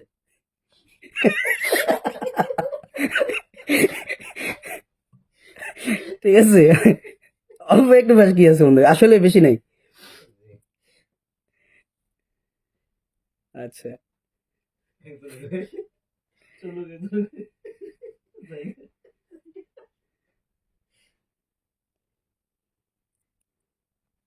তো আমরা এখানে একটা কি দিছি, প্রশ্ন উত্থাপন করছি, হ্যাঁ ভাই, একটু একটু সবর করেন, ইনশাল্লাহ আমি খুব দ্রুত শেষ করে দেবো। এখন আর কোনো প্রশ্ন নিব না তাহলে, হ্যাঁ, ওনার প্রশ্নটা নিতে গিয়ে আমাদের দেরি হয়ে গেছে। হ্যাঁ, জি, জি, ইনশাআল্লাহ। আচ্ছা, তো আমরা যেটা বলতেছিলাম, শরঈ রুকিয়া কিভাবে সম্পন্ন করা হয়? এটা কি লেখার মাধ্যমে সম্পন্ন করা হয় নাকি বলার মাধ্যমে? বলার মাধ্যমে। এটা দলিল কি? অনেকে তো বলতে পারে ভাই রুকিয়া তো কোরআনের আয়াত, হাদিসের দোয়া, তো এটা আমি লিখে দিলে সমস্যাটা কি? ও মূলত রুকিয়া বুঝেই নেই, রুকিয়াটা কিভাবে হয় এটা সে জানেই না। তো রুকিয়া কিভাবে হয় এই সম্পর্কে আমরা হাদিস থেকে জানি। তো রুকিয়াটা কিভাবে হয়? পড়ার মাধ্যমে অথবা বলার মাধ্যমে, মানে মুখ দিয়ে উচ্চারণ করার মাধ্যমে কি হয়, রুকিয়াটা সম্পন্ন করা হয়। তো এই সম্পর্কে দলিল কি? আমাদের আয়েশা রাদিয়াল্লাহু তাআলা আনহা থেকে বর্ণিত, আন আয়েশা রাদিয়াল্লাহু তাআলা আনহা قالت كان النبي صلى الله عليه وسلم يقول في الرقية يقول ফির রুকিয়াতে في الرقية, মানে তিনি তার রুকিয়াতে বলতেন, বলতেন। মানে তিনি তার রুকিয়ায় লিখতেন, এরকম কথা আছে? কি আছে? ইয়াকুলু, ইয়াকুলু, তিনি তার রুকিয়াতে বলতেন। কথাই বলতেন, ফির রুকিয়া, একবারে স্পষ্ট হাদিস, এটাকে অস্বীকার করার কোনো সুযোগ নেই। ইয়াকুলু ফির রুকিয়া, তিনি তার রুকিয়ার মধ্যে বলতেন। ঠিক আছে? তো লিখিতভাবে হবে না, মুখ দিয়ে হবে, মুখে উচ্চারণ করার মাধ্যমে হবে, তেলাওয়াতের মাধ্যমে, পাঠ করার মাধ্যমে, বলার মাধ্যমে। আল্লাহ রাসূল সাল্লাল্লাহু আলাইহি ওয়াসাল্লাম যে উখরুজ আদুওয়াল্লাহ বলছে, এটা কি তেলাওয়াত? বলা। এটা কি কোনো সূরা পাঠ করছে? জি না, তাহলে এটা কি বলা? বলা। হ্যাঁ, অথবা তেলাওয়াত করা হবে অথবা পাঠ করা হবে। কথাটা বুঝতে পারছেন? তো রাসূল সাল্লাল্লাহু আলাইহি ওয়াসাল্লাম কি করছেন? ওই যে তুরবাতু আরদিনা ওয়া রিকাতু বাদিনা ইশফা সাকিমুনা বিইজনি রাব্বিনা, এই দোয়াটা উনি কি বলছেন? দেখি লিখছেন উনি? লেখেন নাই। এমন কোন হাদিস নেই যেখানে রুকিয়াটাকে লেখা হয়েছে। তাহলে রুকিয়াটা সম্পন্ন হয় কিসের মাধ্যমে? বলা। বলার মাধ্যমে, উচ্চারণ করার মাধ্যমে, তেলাওয়াতের করার মাধ্যমে, পাঠ করার মাধ্যমে। ওকে, ক্লিয়ার? জি, আচ্ছা, তারপরে হলো আবু সাইদ খুদরি রাদিয়াল্লাহু তাআলা আনহুর যে হাদিসটা, এটা আমরা সবাই জানি। ওই যে উনি যে একটা ইয়েতে গেছিল, আরবের একটা গোত্রের মধ্যে গেছিল, তাদের সর্দারকে যে সাপ কাটাইলো, বিচ্ছু কামড়াইছিল বা সাপ, তো উনি যে রুকিয়া করছিলেন, ওইখানে কি শব্দটা আসছে? ওইখানে বলা হয়েছে, এই যে এখানে দেখেন, এই যে এটা আমি একটু মার্ক করলাম, আপনারা কি মার্ক করা জায়গাটা দেখা পাইছেন? জি। দেখতে পাইছেন? তো এখানে কি বলতেছেন যে ফান তলাক ফাজাআলা তাতফুলু ওয়া ইয়াকরাউ আলহামদুলিল্লাহি রাব্বিল আলামিন, কি ওয়াইয়া করো ও মানে পাঠ করছে উনি করছে। উনি কি লিখে দিছিল দেয় নাই তাহলে থুতু নিক্ষেপ করছে আবার কি সূরা ফাতিহা পাঠ করছে তাহলে রুকিয়াটা সম্ভব হয় কিসের মাধ্যমে বলার মাধ্যমে অথবা পাঠ করার মাধ্যমে আমরা আগের হাদিসটাতে কি দেখছি ইয়াকুলু আর এখনকার হাদিসে কি পাইলাম ইয়া করো ক্লিয়ার জি আচ্ছা তাহলে কেউ যদি বলে যে মানে রুকিয়া কি করা হবে লিখলে ওইটা তো রুকিয়া তাহলে এই কথাটা সহি না ভুল ভুল। ভুল একবারে স্পষ্ট করলো এটা কি দ্বারা প্রমাণিত হাদিস দ্বারা প্রমাণিত ওকে জি আচ্ছা তাহলে মোট কথা হইলো কোনো কিছু বলা বা পাঠ করেই মূলত রুকিয়া সম্পন্ন করা হয় শরীয় রুকিয়াতে সমাজে প্রচলিত তাবিজ তোমার বা কবজের মতো লেখালেখি বা আঁকাআঁকি করার কোনো সুযোগ নাই নেই ঠিক আছে জি এখন আসেন একটা মজার জিনিস সেটা হলো আমি বাংলাদেশে যতগুলো রুকিয়ার বই পড়ছি হ্যাঁ এবং আরবেরও কিছু বই পড়ছি ওইখানে লিখছে হুকমুর রুকিয়া মানে রুকিয়ার হুকুমটা কি শিরোনাম দিছে কি হুকমুর রুকিয়া তো পরে এখানে আলোচনা করছে কি মানে শুরু তো রুকিয়াতে সালাসাতুন রুকিয়া নিয়ে। মানে রুকিয়া শর্ত হইলো 3টা আরে ভাই আপনি শিরোনাম দিলেন কি রুকিয়ার হুকুম কি হুকুম নিয়ে। মানে আমি যদি বলি যে এই লোকটার হুকুম কি একে কাফের না মুরতাদ নাকি জিন্দিক নাকি মুলহিদ তো ওইখানে আমি না বললে কি বলতেছি যে শিরিকের সংজ্ঞা কি বা মুলহিদের সংজ্ঞা কি তাহলে হবে নাকি বা মুলহিদ হওয়ার জন্য কি কি কাজ করতে হয় এটা কি হলো হয় নাই তো বাংলাদেশে এই বইগুলাতে এই কাজটা করা হয়েছে শিরোনাম দিছে কি শরীর রুকিয়ার হুকুম কি আর লিখে দিছে রুকিয়ার শর্ত হইলো 3টা ওই যে ইবনে হাজার আসকালানি রাহিমাহুল্লাহ যে বাক্যটা ওইটা তো মূলত আসলে রুকিয়ার হুকুমটা কি এটা কি সুন্নাহ এটা কি নফল নাকি ফরজ এটা কি পর্যায়ের তো এই সম্পর্কে ইমাম নববী রাহিমাহুল্লাহ উনি মানে মুসলিমের সরাই উনি এই কথাটা উল্লেখ করছেন এবং মাআরিজুল কবুল নামে একটা বই আছে ওইটার মধ্যেও কি এই বিষয়টা নিয়ে উনি কথা বলছেন উনি বলছেন যে ওয়া আম্মার রুকবি আয়াতিল কুরআন ওয়া বিল আযকারিল মারুফা ফালা নাহিয়া ফিহি বাল হিয়া সুন্নাতুন মানে যেই রুকিয়াট মানে যেটা কোরআনের আয়াত এবং হচ্ছে যে শরী বা প্রসিদ্ধ আজকার জিকির আজকারের দ্বারা কি করা হয় রুকিয়া করা হয় ওই ওই রুকিয়াটা কি জায়েজ হুম এরপরে বলা হচ্ছে ফালা নাহিয়া ফিহি এটার মধ্যে কোনো নিষেধাজ্ঞা নেই মানে কোন রুকের মধ্যে নিষেধাজ্ঞা নেই যেটা কোরআনের আয়াত দেওয়া হবে অথবা প্রসিদ্ধ অর্থ বোঝা যায় জানা যায় শরী যে দোয়া বা জিকির এগুলোর দ্বারা যে রুকিয়া করা হয় এই রুকিয়াটার মধ্যে কি নাই কোনো নিষেধাজ্ঞা নাই বাল হিয়া সুন্নাতুন বরং এটা কি সুন্নাহ এটা কি আমার কথা জি না। কার কথা ইমাম নববী রাহিমাহুল্লাহর কথা তাহলে উনি কি বলছেন রুকিয়ার হুকুম কি সুন্নাহ তাহলে আমরা এই ভুলটা আর কখনো করব না যে হুকমুর রুকিয়া মানে রুকিয়ার হুকুম কি পরে ওই যে শুরু তো রুকিয়াতে আর যাবো না ঠিক আছে তো রুকিয়ার হুকুম কি সুন্নাহ সুন্নাহ। তো আমরা এই ইমাম নববী রাহিমাহুল্লাহ যে সুন্নাহ বলছে উনি আসলে কোন দৃষ্টিভঙ্গি থেকে বলছে আমরা এই বিষয়টাকে প্রমাণ করার চেষ্টা করবো ইনশাআল্লাহ হ্যাঁ তো এইখানে দেখেন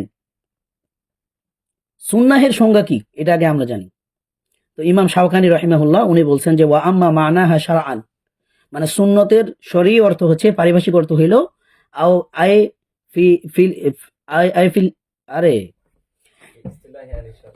ফি ইস্তিলাহি আহলি শারঈ মানে যারা হচ্ছে যে ইস্তিলাহি শরঈ বিশেষজ্ঞ। বিশেষজ্ঞ যারা শরঈ অর্থে যারা বিশেষজ্ঞ তারা বলছেন কি যে ফাহিয়া এই সুন্নাহটা হইল কওলুন নবী সাল্লাল্লাহু আলাইহি ওয়াসাল্লাম ওয়া ফি'লুহু ওয়া তাকরিরুহু মানে রাসূল সাল্লাল্লাহু আলাইহি সাল্লামের কথা কাজ এবং সমর্থন এটাকে কি বলে সুন্নাহ বলে সুন্নাহ বলে।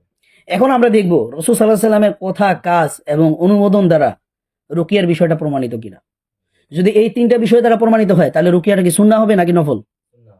সুন্নাহ এটার মধ্যে কোনো সন্দেহ আছে জি না। তাহলে আসেন দেখেন তো প্রথম আমরা কওলি হাদিস নিয়ে আসছি ওই যে এই হাদিসটা পূর্বেও গেছে সেটা কি আন আউফ ইবনে মালিকিন আল আশজাঈ রাদিয়াল্লাহু তাআলা আনহু قال كنا نرقي في الجاهليه فقلنا يا رسول الله كيف ترى في ذلك এটা অর্থটা আপনারা মোটামুটি সবাই জানছেন তো আরিদু আলাইয়া রুকাকুম লা বা'সা বির রুকা মা লাম ইয়াকুন ফিহি শিরকুন তাহলে রাসূল সাল্লাল্লাহু আলাইহি ওয়াসাল্লাম বলছেন কি যে রুকিয়ার মধ্যে কি নাই শিরিক নাই ওই রুকিয়াটাই জায়েজ ওটার মধ্যে কোনো সমস্যা নেই কথাটা বুঝছেন জি তাহলে রাসূল সাল্লাল্লাহু আলাইহি ওয়াসাল্লাম তার কথার মাধ্যমে রুকিয়াটাকে কি করছেন জায়েজ বলছেন কওলি হাদিস তো আরেকটা ইয়া হলো কি এই যে লা বা'সা বির রুকা মা লাম ইয়াকুন ফিহি শিরকুন দ্বারা উনি কি করছেন আমাদের মধ্যে ইস্তেহাদের একটা দরজা খুলে দিছে আমরা এখন বাংলায় দোয়া করতে পারতেছি।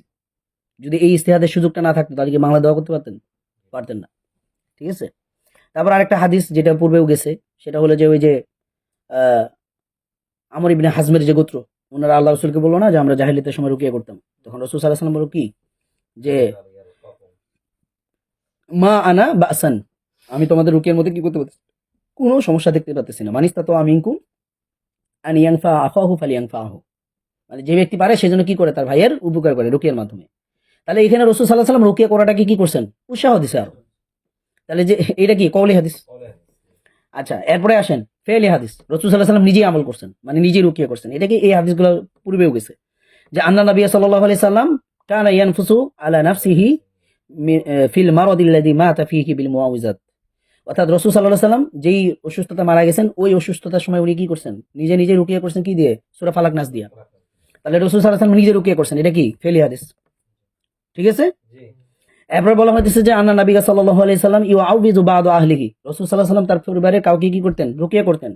ইয়ামসাহু বিয়াদিহিল ইউমনা ওয়া ইয়াকুল, এবং তিনি তার কি করতেন, ডান হাত দিয়া শরীর মুছে দিতেন। তাহলে এই যে রাসূল সাল্লাল্লাহু আলাইহি সাল্লাম কি করছেন, প্রথম হাদিসটা গেল কি উনি নিজে রুকিয়া করছেন নিজের উপর, দ্বিতীয় হাদিসটা কি উনি ওনার ফ্যামিলির লোকদের রুকিয়া করছেন। তাহলে নিজে রুকিয়া করা, অন্যকে রুকিয়া করা, এই দুটাই কি রাসূল সাল্লাল্লাহু আলাইহি সাল্লামের ফেলি হাদিস দ্বারা প্রমাণিত। আচ্ছা, আরেকটা হাদিস কি যে কানা ইয়ারকি ইয়াকুল ইমসাহ, মানে রাসূল সাল্লাল্লাহু আলাইহি সাল্লাম রুকিয়া করতেন এবং তার রুকিয়ার মধ্যে এই দোয়াটা পাঠ করতেন। তাহলে এই হাদিসটাও বলে কি রুকিয়া রাসূল সাল্লাল্লাহু আলাইহি সাল্লাম করতেন। ওকে, এরপর বলা হইতেছে ইমাম বুখারী রাহিমাহুল্লাহ, উনি যে কিতাবুত তিব আছে ওইখানে উনি একটা শিরোনাম নিয়ে আসছেন, বাবু রুকিয়াতিন নবী সাল্লাল্লাহু আলাইহি সাল্লাম, মানে রাসূল সাল্লাল্লাহু আলাইহি সাল্লামের রুকিয়ার অধ্যায়। এরকম একটা অধ্যায় উনি কি করছেন, কায়েম করছেন। কোথায়? বুখারী শরীফে। তো ওইটা কি, এটা বিশাল একটা হাদিস। এক সাহাবী মানে সাবিত রাদিয়াল্লাহু তাআলা আনহু, উনি ওই আনাস ইবনে মালিক রাদিয়াল্লাহু তাআলা আনহুর কাছে গিয়ে বলছে যে আমি অসুস্থতা ফিল করতেছি। তখন উনি বলল যে আমি কি তোমাকে আল্লাহ রাসূলের রুকিয়া দ্বারা রুকিয়া করব না? সেটা কি বিসমিল্লাহ, কি ওই যে আল্লাহুম্মা রাব্বান নাস মুযহিবিল বাস ইশফি আনতা শাফি লা শাফিয়া ইল্লা আনতা শিফাআন লা ইগাদিরু সাকামা। এই দোয়াটা কার ছিল, মানে রাসূল সাল্লাল্লাহু আলাইহি সাল্লামের রুকিয়া ছিল। উনি বলতেছে কি যে আলা আরকিকা বিরুকিয়াতি রাসূলিল্লাহি সাল্লাল্লাহু আলাইহি সাল্লাম, আমি কি তোমাকে রাসূল সাল্লাল্লাহু আলাইহি সাল্লামের রুকিয়া দ্বারা রুকিয়া করব না? তাহলে রাসূল সাল্লাল্লাহু আলাইহি সাল্লাম যদি এই রুকিয়াটা নাই করতো তাহলে উনি এই কথা বলতো নাকি? আর আনাস ইবনে মালিক কে রাদিয়াল্লাহু তাআলা আনহু, রাসূল সাল্লাল্লাহু আলাইহি সাল্লামের খাদেম ছিল দীর্ঘদিন। ঠিক আছে?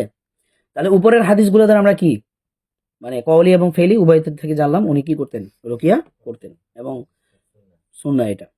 এরপর ওই যে আবু সাঈদ খুদরি রাদিয়াল্লাহু তাআলা আনহুর হাদিসটাও আসছে এখানে। উনি কি করছেন, ওই রুকিয়ার মাধ্যমে ওনারা যে এক পাল ছাগল নিছিল ওইটা খাওয়া যায় হবে কি হবে না, ওটার ফতোয়া উনি দিয়েছেন। বলছে যে আমার জন্য কি একটা ভাগ রাখো। এবং উনি বলতেছে যে যে ওমা ইউদরিকা আন্নাহা রুকিয়াতুন, তুমি কিভাবে জানলা যে সূরা ফাতিহা রুকিয়া? এটা সূরা ফাতিহা দিয়ে রুকিয়া করছে, এটাকে রাসূল সাল্লাল্লাহু আলাইহি ওয়াসাল্লাম কি করছেন, সমর্থন করছেন, অনুমোদন দিয়েছেন। তাহলে রাসূল সাল্লাল্লাহু আলাইহি ওয়াসাল্লামের কওল, ফেল এবং তাকরীর, এই তিনটা দ্বারা কি রুকিয়াটা প্রমাণিত। তাহলে এটা কি সুন্নাহ। ঠিক আছে? তো এই হলো মূল আলোচনা। রুকিয়া সেক্টরে সব থেকে বড় একটা উত্থাপিত প্রশ্ন, আমাদের কাছে অনেক পেশেন্ট আছে,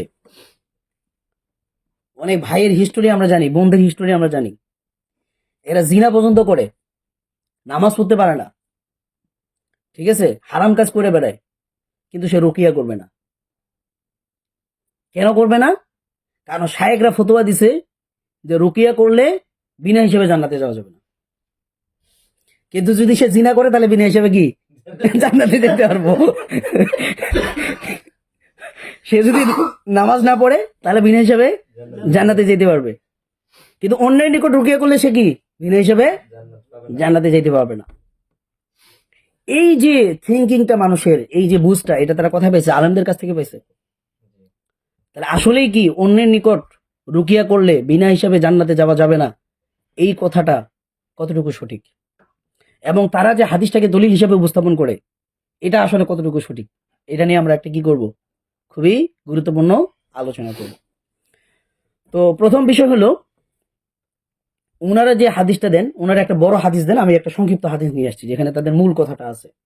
সেটা হলো যে আন ইমরান ইবনে হুসাইন রাদিয়াল্লাহু তাআলা আনহু আন্না রাসূলুল্লাহ সাল্লাল্লাহু আলাইহি সাল্লাম قال ইয়াদখুলুল জান্নাতা মিন উম্মতি ৭০ আলফান বিগাইরি হিসাব। যে আমার উম্মতের মধ্য থেকে 70,000 ব্যক্তি বিনা হিসেবে জান্নাতে যাবে। সুবহানাল্লাহ। কলু সাহাবা কেরাম প্রশ্ন করলো, মান হুম ইয়া রাসূলুল্লাহ, এরা কারা? কলা, রাসূল সাল্লাল্লাহু আলাইহি ওয়াসাল্লাম বললেন, হুমুল্লাযীনা লা ইয়াস্তাকুন, তারা হলো ওই সমস্ত ব্যক্তি যারা অন্যের নিকট রুকিয়া চায় না। ইয়াস্তাকুন মানে কি? ওনার নিকট চাওয়া রুকিয়া চাওয়া, তলব করা। ওই যে ইবনে তাইমিয়ার কথা বলছিলাম, যে ওয়াল ইস্তিরকাউ মিন তলাবির রুকিয়া, মানে ইস্তিরকা মানে কি বোঝায়? অন্যের নিকট রুকিয়া চাওয়া বোঝায়। মানে মোট কথা রাকির নিকট রুকিয়া করা যাবে না। মানে এখানে আল্লাহ রাসূল কি বলতেছে? হুমুল্লাযীনা লা ইয়াস্তাকুন, যারা রাকির নিকট রুকিয়া করে না। ওয়ালা ইয়াতাতায়্যারুন, এবং তারা অশুভ লক্ষণে বিশ্বাস করে না। ওয়ালা ইয়াক্তাবুন, এবং তারা আগুন দিয়ে শেক দিয়ে কি করে না? চিকিৎসা করে না। ওয়া আলা রাব্বিহিম ইয়াতাওয়াক্কালুন, এরা শুধুমাত্র তাদের রবের উপর কি করে? ভরসা করে, তাওয়াক্কুল করে।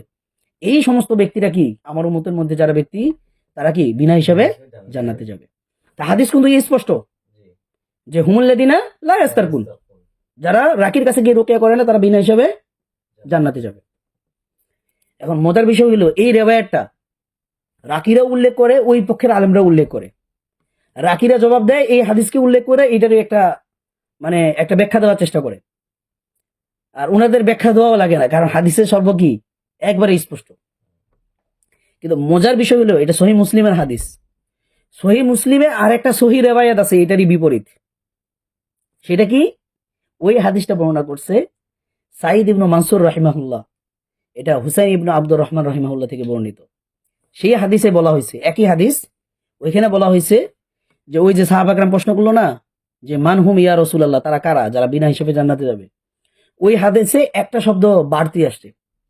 ওই হাদিসে বলা হয়েছে যে হুমুল্লাযীনা লা ইয়ারকুন, এরা হলো ওই সমস্ত ব্যক্তি যারা রুকিয়াই করে না। যারা কি রুকিয়াই করে না। লা ইয়ারকুন, এখানে কোনো ইস্তার শব্দ নাই, ইস্তার শব্দটা পরে আসছে। হুমুল্লাযীনা লা ইয়ারকুন, এরা রুকিয়াই করে না, মানে নিজেই হোক, নিজে রুকিয়াও করে না, অন্যেরও রুকিয়া করে দেয় না।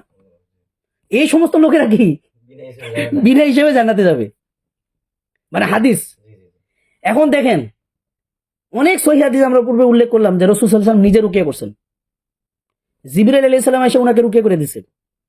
আনাস ইবনে মালিক রাদিয়াল্লাহু তাআলা আনহু ওই যে ওই সাহাবীকে রুকিয়া করে দিল। আবু সাঈদ খুদরি রাদিয়াল্লাহু তাআলা আনহু রুকিয়া করছেন। তাহলে আয়েশা রাদিয়াল্লাহু তাআলা আনহু তিনি কি করছেন? রুকিয়া করছেন। এবং রাসূল সাল্লাল্লাহু আলাইহি ওয়াসাল্লাম উম্মে সালামাকে কি বললেন? যে ওই বালিকার জন্য কি করাও? তুমি রুকিয়া করো, তুমি রুকিয়া চাও। তো এই যে হাদিসগুলা আর এই হাদিস, এই যে দুইটা হাদিস বললাম, হুমুল্লাযীনা লা ইয়াস্তারকুন আর একটা হলো হুমুল্লাযীনা লা ইয়ারকুন। এরপরে শব্দে আসছে কি? ওয়ালা ইয়াস্তারকুন, এবং তারা রুকিয়াও চায় না, মানে নিজেরাও রুকিয়া করে না, অন্যের কাছেও রুকিয়া করে না। এরা হলো বিনা হিসেবে জান্নাতে যাবে। তাহলে তো এখন এই হাদিস যদি আমি বলি, তাহলে তো রুকিয়া করাই যাবে না, রুকিয়া করা যাবে না। যদি রুকিয়া করে তাহলে জান্নাতেই যেতে পারবে না বিনা হিসেবে। তাহলে এখন কি হইল? মানে এক রায়াতে আছে যারা রুকিয়া চায় অন্যের নিকট, এখানে তো দুইটাই আছে, মানে নিজেরাও রুকিয়া করে না, অন্যের কাছেও রুকিয়া চায় না। এর এই দুই ক্যাটাগরির ব্যক্তি কি করবে না? জিনা হিসেবে জান্নাতে যাবে। তাহলে এখন কি হইলো? রুকিয়া করে তাহলে যাবে না, বিষয়টা এটা দাঁড়াইলো না? কিন্তু আমরা আরো অনেকগুলো সহিহ হাদিসে কি দেখলাম?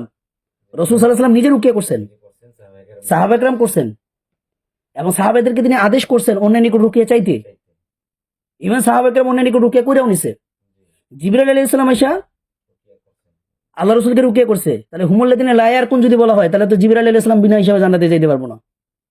উনি রুকিয়া করে দিছে না, আল্লাহ রাসূল নিজে রুকিয়া করছে, অন্যকে করেছে, উনিও তো তাহলে বিনা হিসাবে জান্নাতে যেতে পারবো না। হ্যাঁ, এখন বুঝলাম যে উনারা তো রাসূল, উনি তো উম্মতের কথা বলছে। তো উম্মতের মধ্যে যারা উনার সাহাবী ছিল, উনারা উম্মত না? উনারা কি তাহলে জান্নাতে যেতে পারবো না বিনা হিসাবে? তো এইখানে মূলত লা ইয়ারকুন এবং লা ইয়াস্তারকুন, মানে নিজেও রুকিয়া করবে না, অন্যের নিকটও রুকিয়া চাইবে না, এটা আসলে কোন রুকিয়া? এই ব্যাখ্যাটা তারা দেখে না। এইটা না বুঝার কারণে ওনারা হাদিসটাকে ভুলভাবে বুঝছে। এই কারণে ওনারা বলে থাকেন কি যে রুকিয়া করলে বিনা হিসেবে জান্নাতে যেতে পারবে না।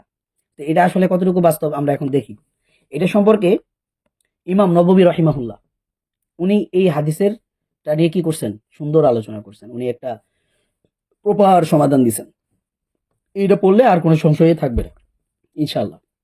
তো এখানে ওনার মূল ইয়া হলো এই দুইটা হাদিস, লা ইয়ারকুন ওয়ালা ইয়াস্তারকুন, এই দুইটা হাদিসে রুকিয়া করা, নিজে করা বা অন্যকে রুকিয়া চাওয়া বা অন্যকে রুকিয়া করা, এই যে বিষয়গুলা, এইটার দ্বারা মূলত গায়রে শরী রুকিয়া বোঝানো হয়েছে, শিরকি রুকিয়া বোঝানো হয়েছে, কুফরি রুকিয়া বোঝানো হয়েছে, নাজাইজ পদ্ধতিতে রুকিয়া বোঝানো হয়েছে।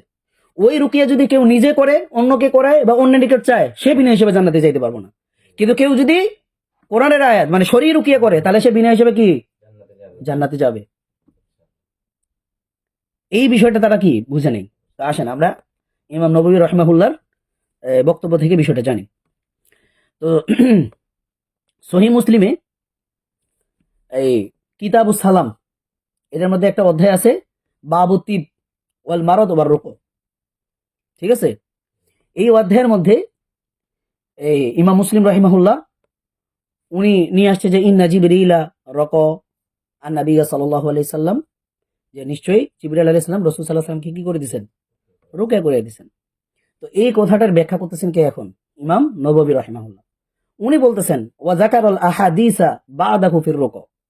তো ইমাম নববী রাহিমাহুল্লাহ উনি বলতেছেন যে ইমাম মুসলিম রাহিমাহুল্লাহ এই ইন্না জিবরিলা রকন নাবিয়া এই কথাটা বইলা উনি কি করছেন, পরবর্তীতে রুকিয়ার অন্যান্য হাদিসগুলোকে উনি নিয়ে আসছেন। এটা বলতেছেন যে ওয়া যাকারাল আহাদিসা বাদাহু, এরপরে তিনি অনেকগুলা রুকিয়ার হাদিস কি করছেন, নিয়ে আসছেন। আমরা একটু মনোযোগ দেই, শেষ। উনি কি করছেন, অন্যান্য হাদিসগুলা নিয়ে আসছে এই শিরোনামের আলোকে। ওয়াফিল হাদিসিল আখর, এবং অন্য আরেকটি হাদিস বর্ণিত হয়েছে ফিল লাযিনা ইয়াদখুলুনাল জান্নাতা বিগাইরি হিসাব, ওই সমস্ত ব্যক্তিদের ক্ষেত্রে যাদের সম্পর্কে বলা হয়েছে তারা কি বিনা হিসেবে জান্নাতে যাবে। সেটা কি, লা ইয়ারকুন, যারা রুকিয়া করে না, ওয়ালা ইয়াস্তারকুন, অন্যের নিকট রুকিয়া চায় না, ওয়া আলা রাব্বিহিম ইয়াতাওয়াক্কালুন, এবং তারা শুধুমাত্র তাদের রবের উপর কি করে, তাওয়াক্কুল করে। এই সমস্ত লোকেরা বিনা হিসেবে জান্নাতে যাবে। তো এইটার উনি এখন বলতেছে ফাকাদ ইউজান্নু মুখালিফান লিহাদিহিল আহাদিস, যে আমরা এখানে দেখতেছি রুকিয়ার হাদিসগুলো উল্লেখ করছে ইমাম মুসলিম রাহিমাহুল্লাহ, আবার জিবরাইল আলাইহিস সালাম এসে ওনাকে রুকিয়া করে দিছে, আবার এই হাদিসে দেখতেছি রুকিয়া করা যাবে না বা অন্য নিকট রুকিয়াও চাওয়া যাবে না। তাহলে বাহ্যিক দৃষ্টিতে তাকাইলে দুইটা হাদিসের মধ্যে কি দেখা যায়, সংঘর্ষ দেখা যায়, বৈপরীত্য দেখা যায়, ঠিক আছে, তাআরুজ দেখা যায়। তো এইটার আসলে কি, উনি তখন বলতেছেন যে ওয়ালা মুখালাফাতা, মূলত এই হাদিসগুলোর মধ্যে কোনো কি নাই, পারস্পরিক কোনো সাংঘর্ষিকতা নাই, কোনো বৈপরীত্য নাই, কোনো বিরোধ নাই। তো এরপরে উনি বলতেছেন বালিল মাদহু ফি তারকির রুকু আল মুরাদু বিহার রুকু আল্লাতী হিয়া মিন কালামিল কুফার। এখানে মূলত যেই রুকিয়াটাকে ছেড়ে দেওয়ার কথা বলা হয়েছে, মানে বাদ দেওয়ার কথা বলা হয়েছে, এবং যেই রুকিয়াটাকে ছেড়ে দেওয়ার প্রশংসা করা হয়েছে, প্রশংসা কি মানে বিনা হিসেবে জান্নাতে যাবে। তো ওই রুকিয়াটা আসলে কোনটা, ওইটা হলো কি যে আল্লাতী হিয়া মিন কালামিল কুফার, এটা হলো ওই রুকিয়া যেটা কি, যেটার মধ্যে কাফেরদের কালাম আছে, মানে কুফরি কালাম আছে। ক্লিয়ার? এবারে বলেছে ওয়ার রুকু আল মাজহুলাতু ওয়াল্লাতী বিগাইরিল আরবিয়া, এবং হচ্ছে এমন রুকিয়া যেটার অর্থ কি না, বোধগম্য না, কি পড়তেছে কিছুই বোঝা যায় না। ওয়াল্লাতী বিগাইরিল আরবিয়া, এবং হচ্ছে এটা অনারবি ভাষায়। ওমা লা ইউরাফু মানাহা, এই অনারবি ভাষায় বলতেছে, আবার কি অর্থ জানা যায় না, বোঝা যায় না। তাহলে এই ধরনের রুকিয়াটাকে তরক করার কি করা হয়েছে, হাদিসে প্রশংসা করা হয়েছে। শরীয় রুকিয়া করা যাবে না এই ধরনের কথা কি হাদিসে আছে? নাই। ইমাম নববীর কথা অনুযায়ী কি বিষয়টা ক্লিয়ার, কথাটা বুঝছেন? এখানে আরেকটা জিনিস বুঝেন, সেটা হলো যে এখান থেকে কেউ বলতে পারে যে ওয়াল্লাতী বিগাইরিল আরবিয়া, মানে অনারবি ভাষায় রুকিয়া করা, মানে অনারবি ভাষায়, তো বাংলা ভাষা কি অনারবি ভাষা না, তো এটা দিয়ে তাহলে তো রুকিয়া করা যাবে না। কিন্তু না, এটার উনি পরে একটা শর্ত দিয়ে দিছে, সেটা কি যে ওয়ামালা ইউরাফু মানাহা, মানে অনারবি ভাষা, তখন এটা দিয়ে রুকিয়া করা যাবে না যখন এটার অর্থ বোঝা যাবে না। কিন্তু অনারবি ভাষা বলতেছে কিন্তু এটার অর্থ বোঝা যাইতেছে, তাহলে এই ভাষা দিয়ে রুকিয়া করা কি জায়েজ। ক্লিয়ার? আচ্ছা, এখন দেখেন উনি বলতেছে ফাহাযিহি মাজমুমাতুন লিইহতিমালি আন্না মা'নাহা কুফরুন আও করিবুম মিনহু আও মাকরুহুন, যে এই যে মানে যেটার মধ্যে কাফেরদের কথা আছে বা অর্থবোধগম্য না, অথবা অনারবি ভাষায় বলা হইতেছে যেটার অর্থবোধগম্য না, অর্থ জানা যায় না, তো এই ধরনের রুকিয়াগুলাকে মানে নিন্দনীয় বলা হয়েছে। কেন? লিইহতিমালি আন্না মা'নাহা কুফরুন, কেননা এটার অর্থের মধ্যে কি থাকতে পারে, কুফরি থাকতে পারে, আও করিবু মিনহু অথবা কুফরের কাছাকাছি কোনো জিনিস থাকতে পারে, আও মাকরুহুন অথবা এটার মধ্যে অপছন্দনীয় হারাম কোনো কিছু থাকতে পারে।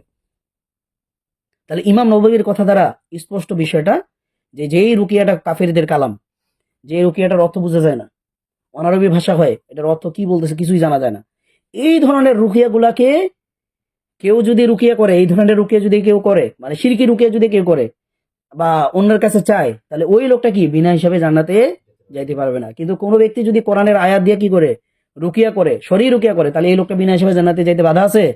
নাই। তো এইটাই উনি পরে বলতেছেন, ওয়া আম্মার রুকা বিআয়াতিল কুরআন, আর যদি রুকিয়াটা কি হয় কোরআনের আয়াত দ্বারা হয়, ওয়াবিল আজকারিল মারুফা, অথবা প্রসিদ্ধ জিকির আজকার দিয়ে হয়, শরীর জিকির আজকার দিয়ে হয়, ফালা নাহিয়া ফিহি, এটার মধ্যে কোনো নিষেধাজ্ঞা নাই। এটার মধ্যে কি নেই, কোনো নিষেধাজ্ঞা নাই। বাল হুয়া সুন্নাতুন, বরং এটা কি সুন্নাহ। তাহলে সুন্নাহ পালন করলে কি কেউ বিনা হিসেবে জান্নাতে যেতে পারবে না? এটা হইতে পারে নাকি? অসম্ভব। ক্লিয়ার? এরপর বলা হতেছে যে ওয়ামিনহুম মান ক্বালা ফিল জামিই বাইনাল হাদিসাইন, আর কিছু কিছু আলেম এই দুইটা হাদিসের মধ্যে কি করছেন, মানে সমন্বয় করার চেষ্টা করছেন এইভাবে যে ইন্নাল মাদহা ফি তারকির রুকু লিল আফজালিয়াতি ওয়া বায়ানি তাওয়াক্কুল, মানে হাদিসে যে ফজিলতটা বর্ণনা করা হয়েছে যে বিনা হিসেবে জান্নাতে যেতে পারবে না, এইটার কারণে, এবং তাওয়াক্কুলের যে কথা বলা হয়েছে, এই তাওয়াক্কুলের কারণে, এই দুইটা জিনিসের কারণে রুকিয়াটাকে কি করা হয়েছে, তরক করার, রুকিয়াটাকে কি তরক করার কথা বলা হয়েছে। বুঝে নাই মনে? মানে কিছু কিছু আলেম বলছে কি, মানে তারা উভয় হাদিসের মধ্যে সমন্বয় করছে এইভাবে যে এখানে যে রুকিয়াটাকে তরক করার মানে ছেড়ে দেওয়ার কথা বলা হয়েছে, এটা কেন?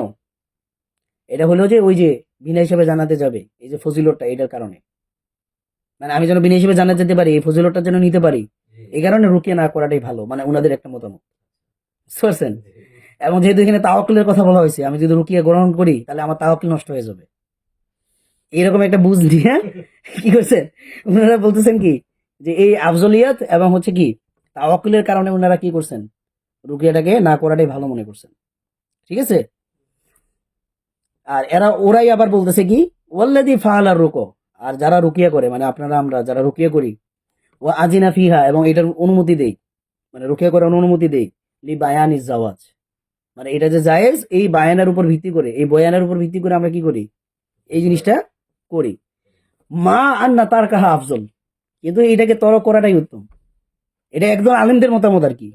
বুঝতে পারছেন? ওয়াবি হাযা ক্বালা ইবনু আব্দুল বার, এটা কে বলছে? ইবনু আব্দুল বার। ওয়া হাকাহু আম্মান হাকাহু, এবং তিনি যাদের কাছ থেকে, যারা এই মতামত পোষণ করে তাদের কাছ থেকে এই বিষয়টাকে উনি কি করছেন, উল্লেখ করছেন। বুঝতে পারছেন?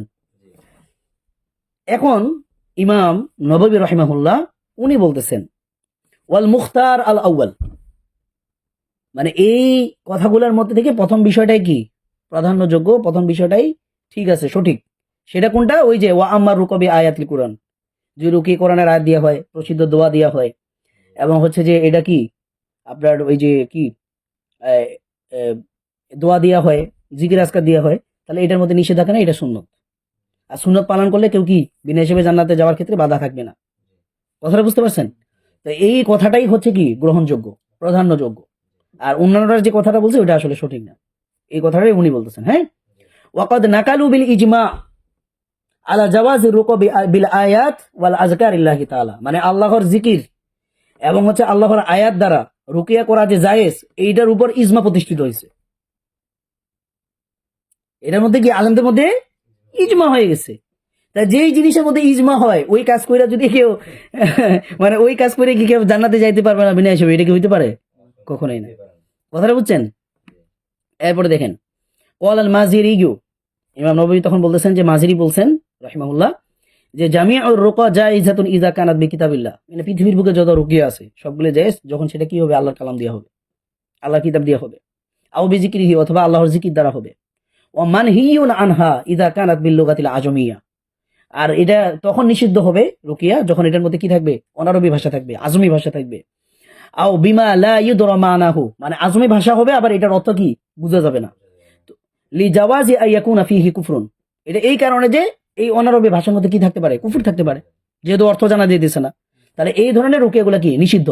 এই নিষিদ্ধ রুকিয়া যে করবে বা অন্য নিকট চাইবে, ওই ব্যক্তি বিনা হিসাবে জান্নাতে যাইতে পারবে না। কিন্তু কেউ যদি শরীর রুকিয়া করে তাহলে কি সে বিনা হিসেবে জান্নাতে যেতে পারবে যদি তার অন্যান্য আমল ভালো থাকে, ইমান যদি ভালো থাকে। কথা বুঝছেন? আচ্ছা, তো এইটাই হলো হচ্ছে যে মূল কথা। তাহলে আমরা এখন এই যে হাদিসটা থেকে আমরা কি বুঝলাম? মূল কথা হইলো যে হাদিসে যে বিনা হিসেবে জান্নাতে যাইতে পারবে না কোন রুকিয়া করলে, যেটা কুফরি শিরকি, হারাম রুকিয়া। ওই রুকিয়া যদি কেউ নিজে করে অন্যের কাছে চায় তাহলে ওই ব্যক্তি বিনা হিসেবে জান্নাতে যেতে পারবে না। কিন্তু কেউ যদি শরীর রুকিয়া করে তাহলে সে বিনা হিসেবে জান্নাতে যাওয়ার কি আছে, সম্ভাবনা আছে যদি তার অন্যান্য আমল এবং ইমান ভালো থাকে। ক্লিয়ার? তাহলে রুকিয়া চাইলে অন্য রাকির কাছে গিয়ে রুকিয়া করলে বা নিজে রুকিয়া করলে বিনা হিসেবে জান্নাতে যাওয়া যাবে না, এই কথা যারা বলে তারা হচ্ছে যে হাদিস সম্পর্কে মানে প্রচন্ড লেভেলের একটা মূর্খতা ছাড়া আর কিছুই না, জাহিল ছাড়া আর কিছুই না। এই সমস্ত ভাইয়েরা বুঝে নেই, নাদান। আল্লাহ তাআলা ওনাদেরকে বুঝার তৌফিক দান করুন। তো আজকে আমাদের ইয়াটে এই পর্যন্তই। আমরা একটা দীর্ঘ আলোচনা করলাম প্রায় 2 ঘন্টার উপরে। ঠিক আছে? তো আপনাদের কেমন লাগলো একটু কমেন্ট করে জানান। আমরা আজকে আর প্রশ্ন না নেই, অনেক রাত হয়ে গেছে না? আপনাদেরও ঘুম পাইয়ে গেছে। নেক্সট ক্লাস আমরা ঘোষণা দিব আবার ইনশাআল্লাহ। আসসালামু আলাইকুম ওয়া রাহমাতুল্লাহি ওয়া বারাকাতুহু।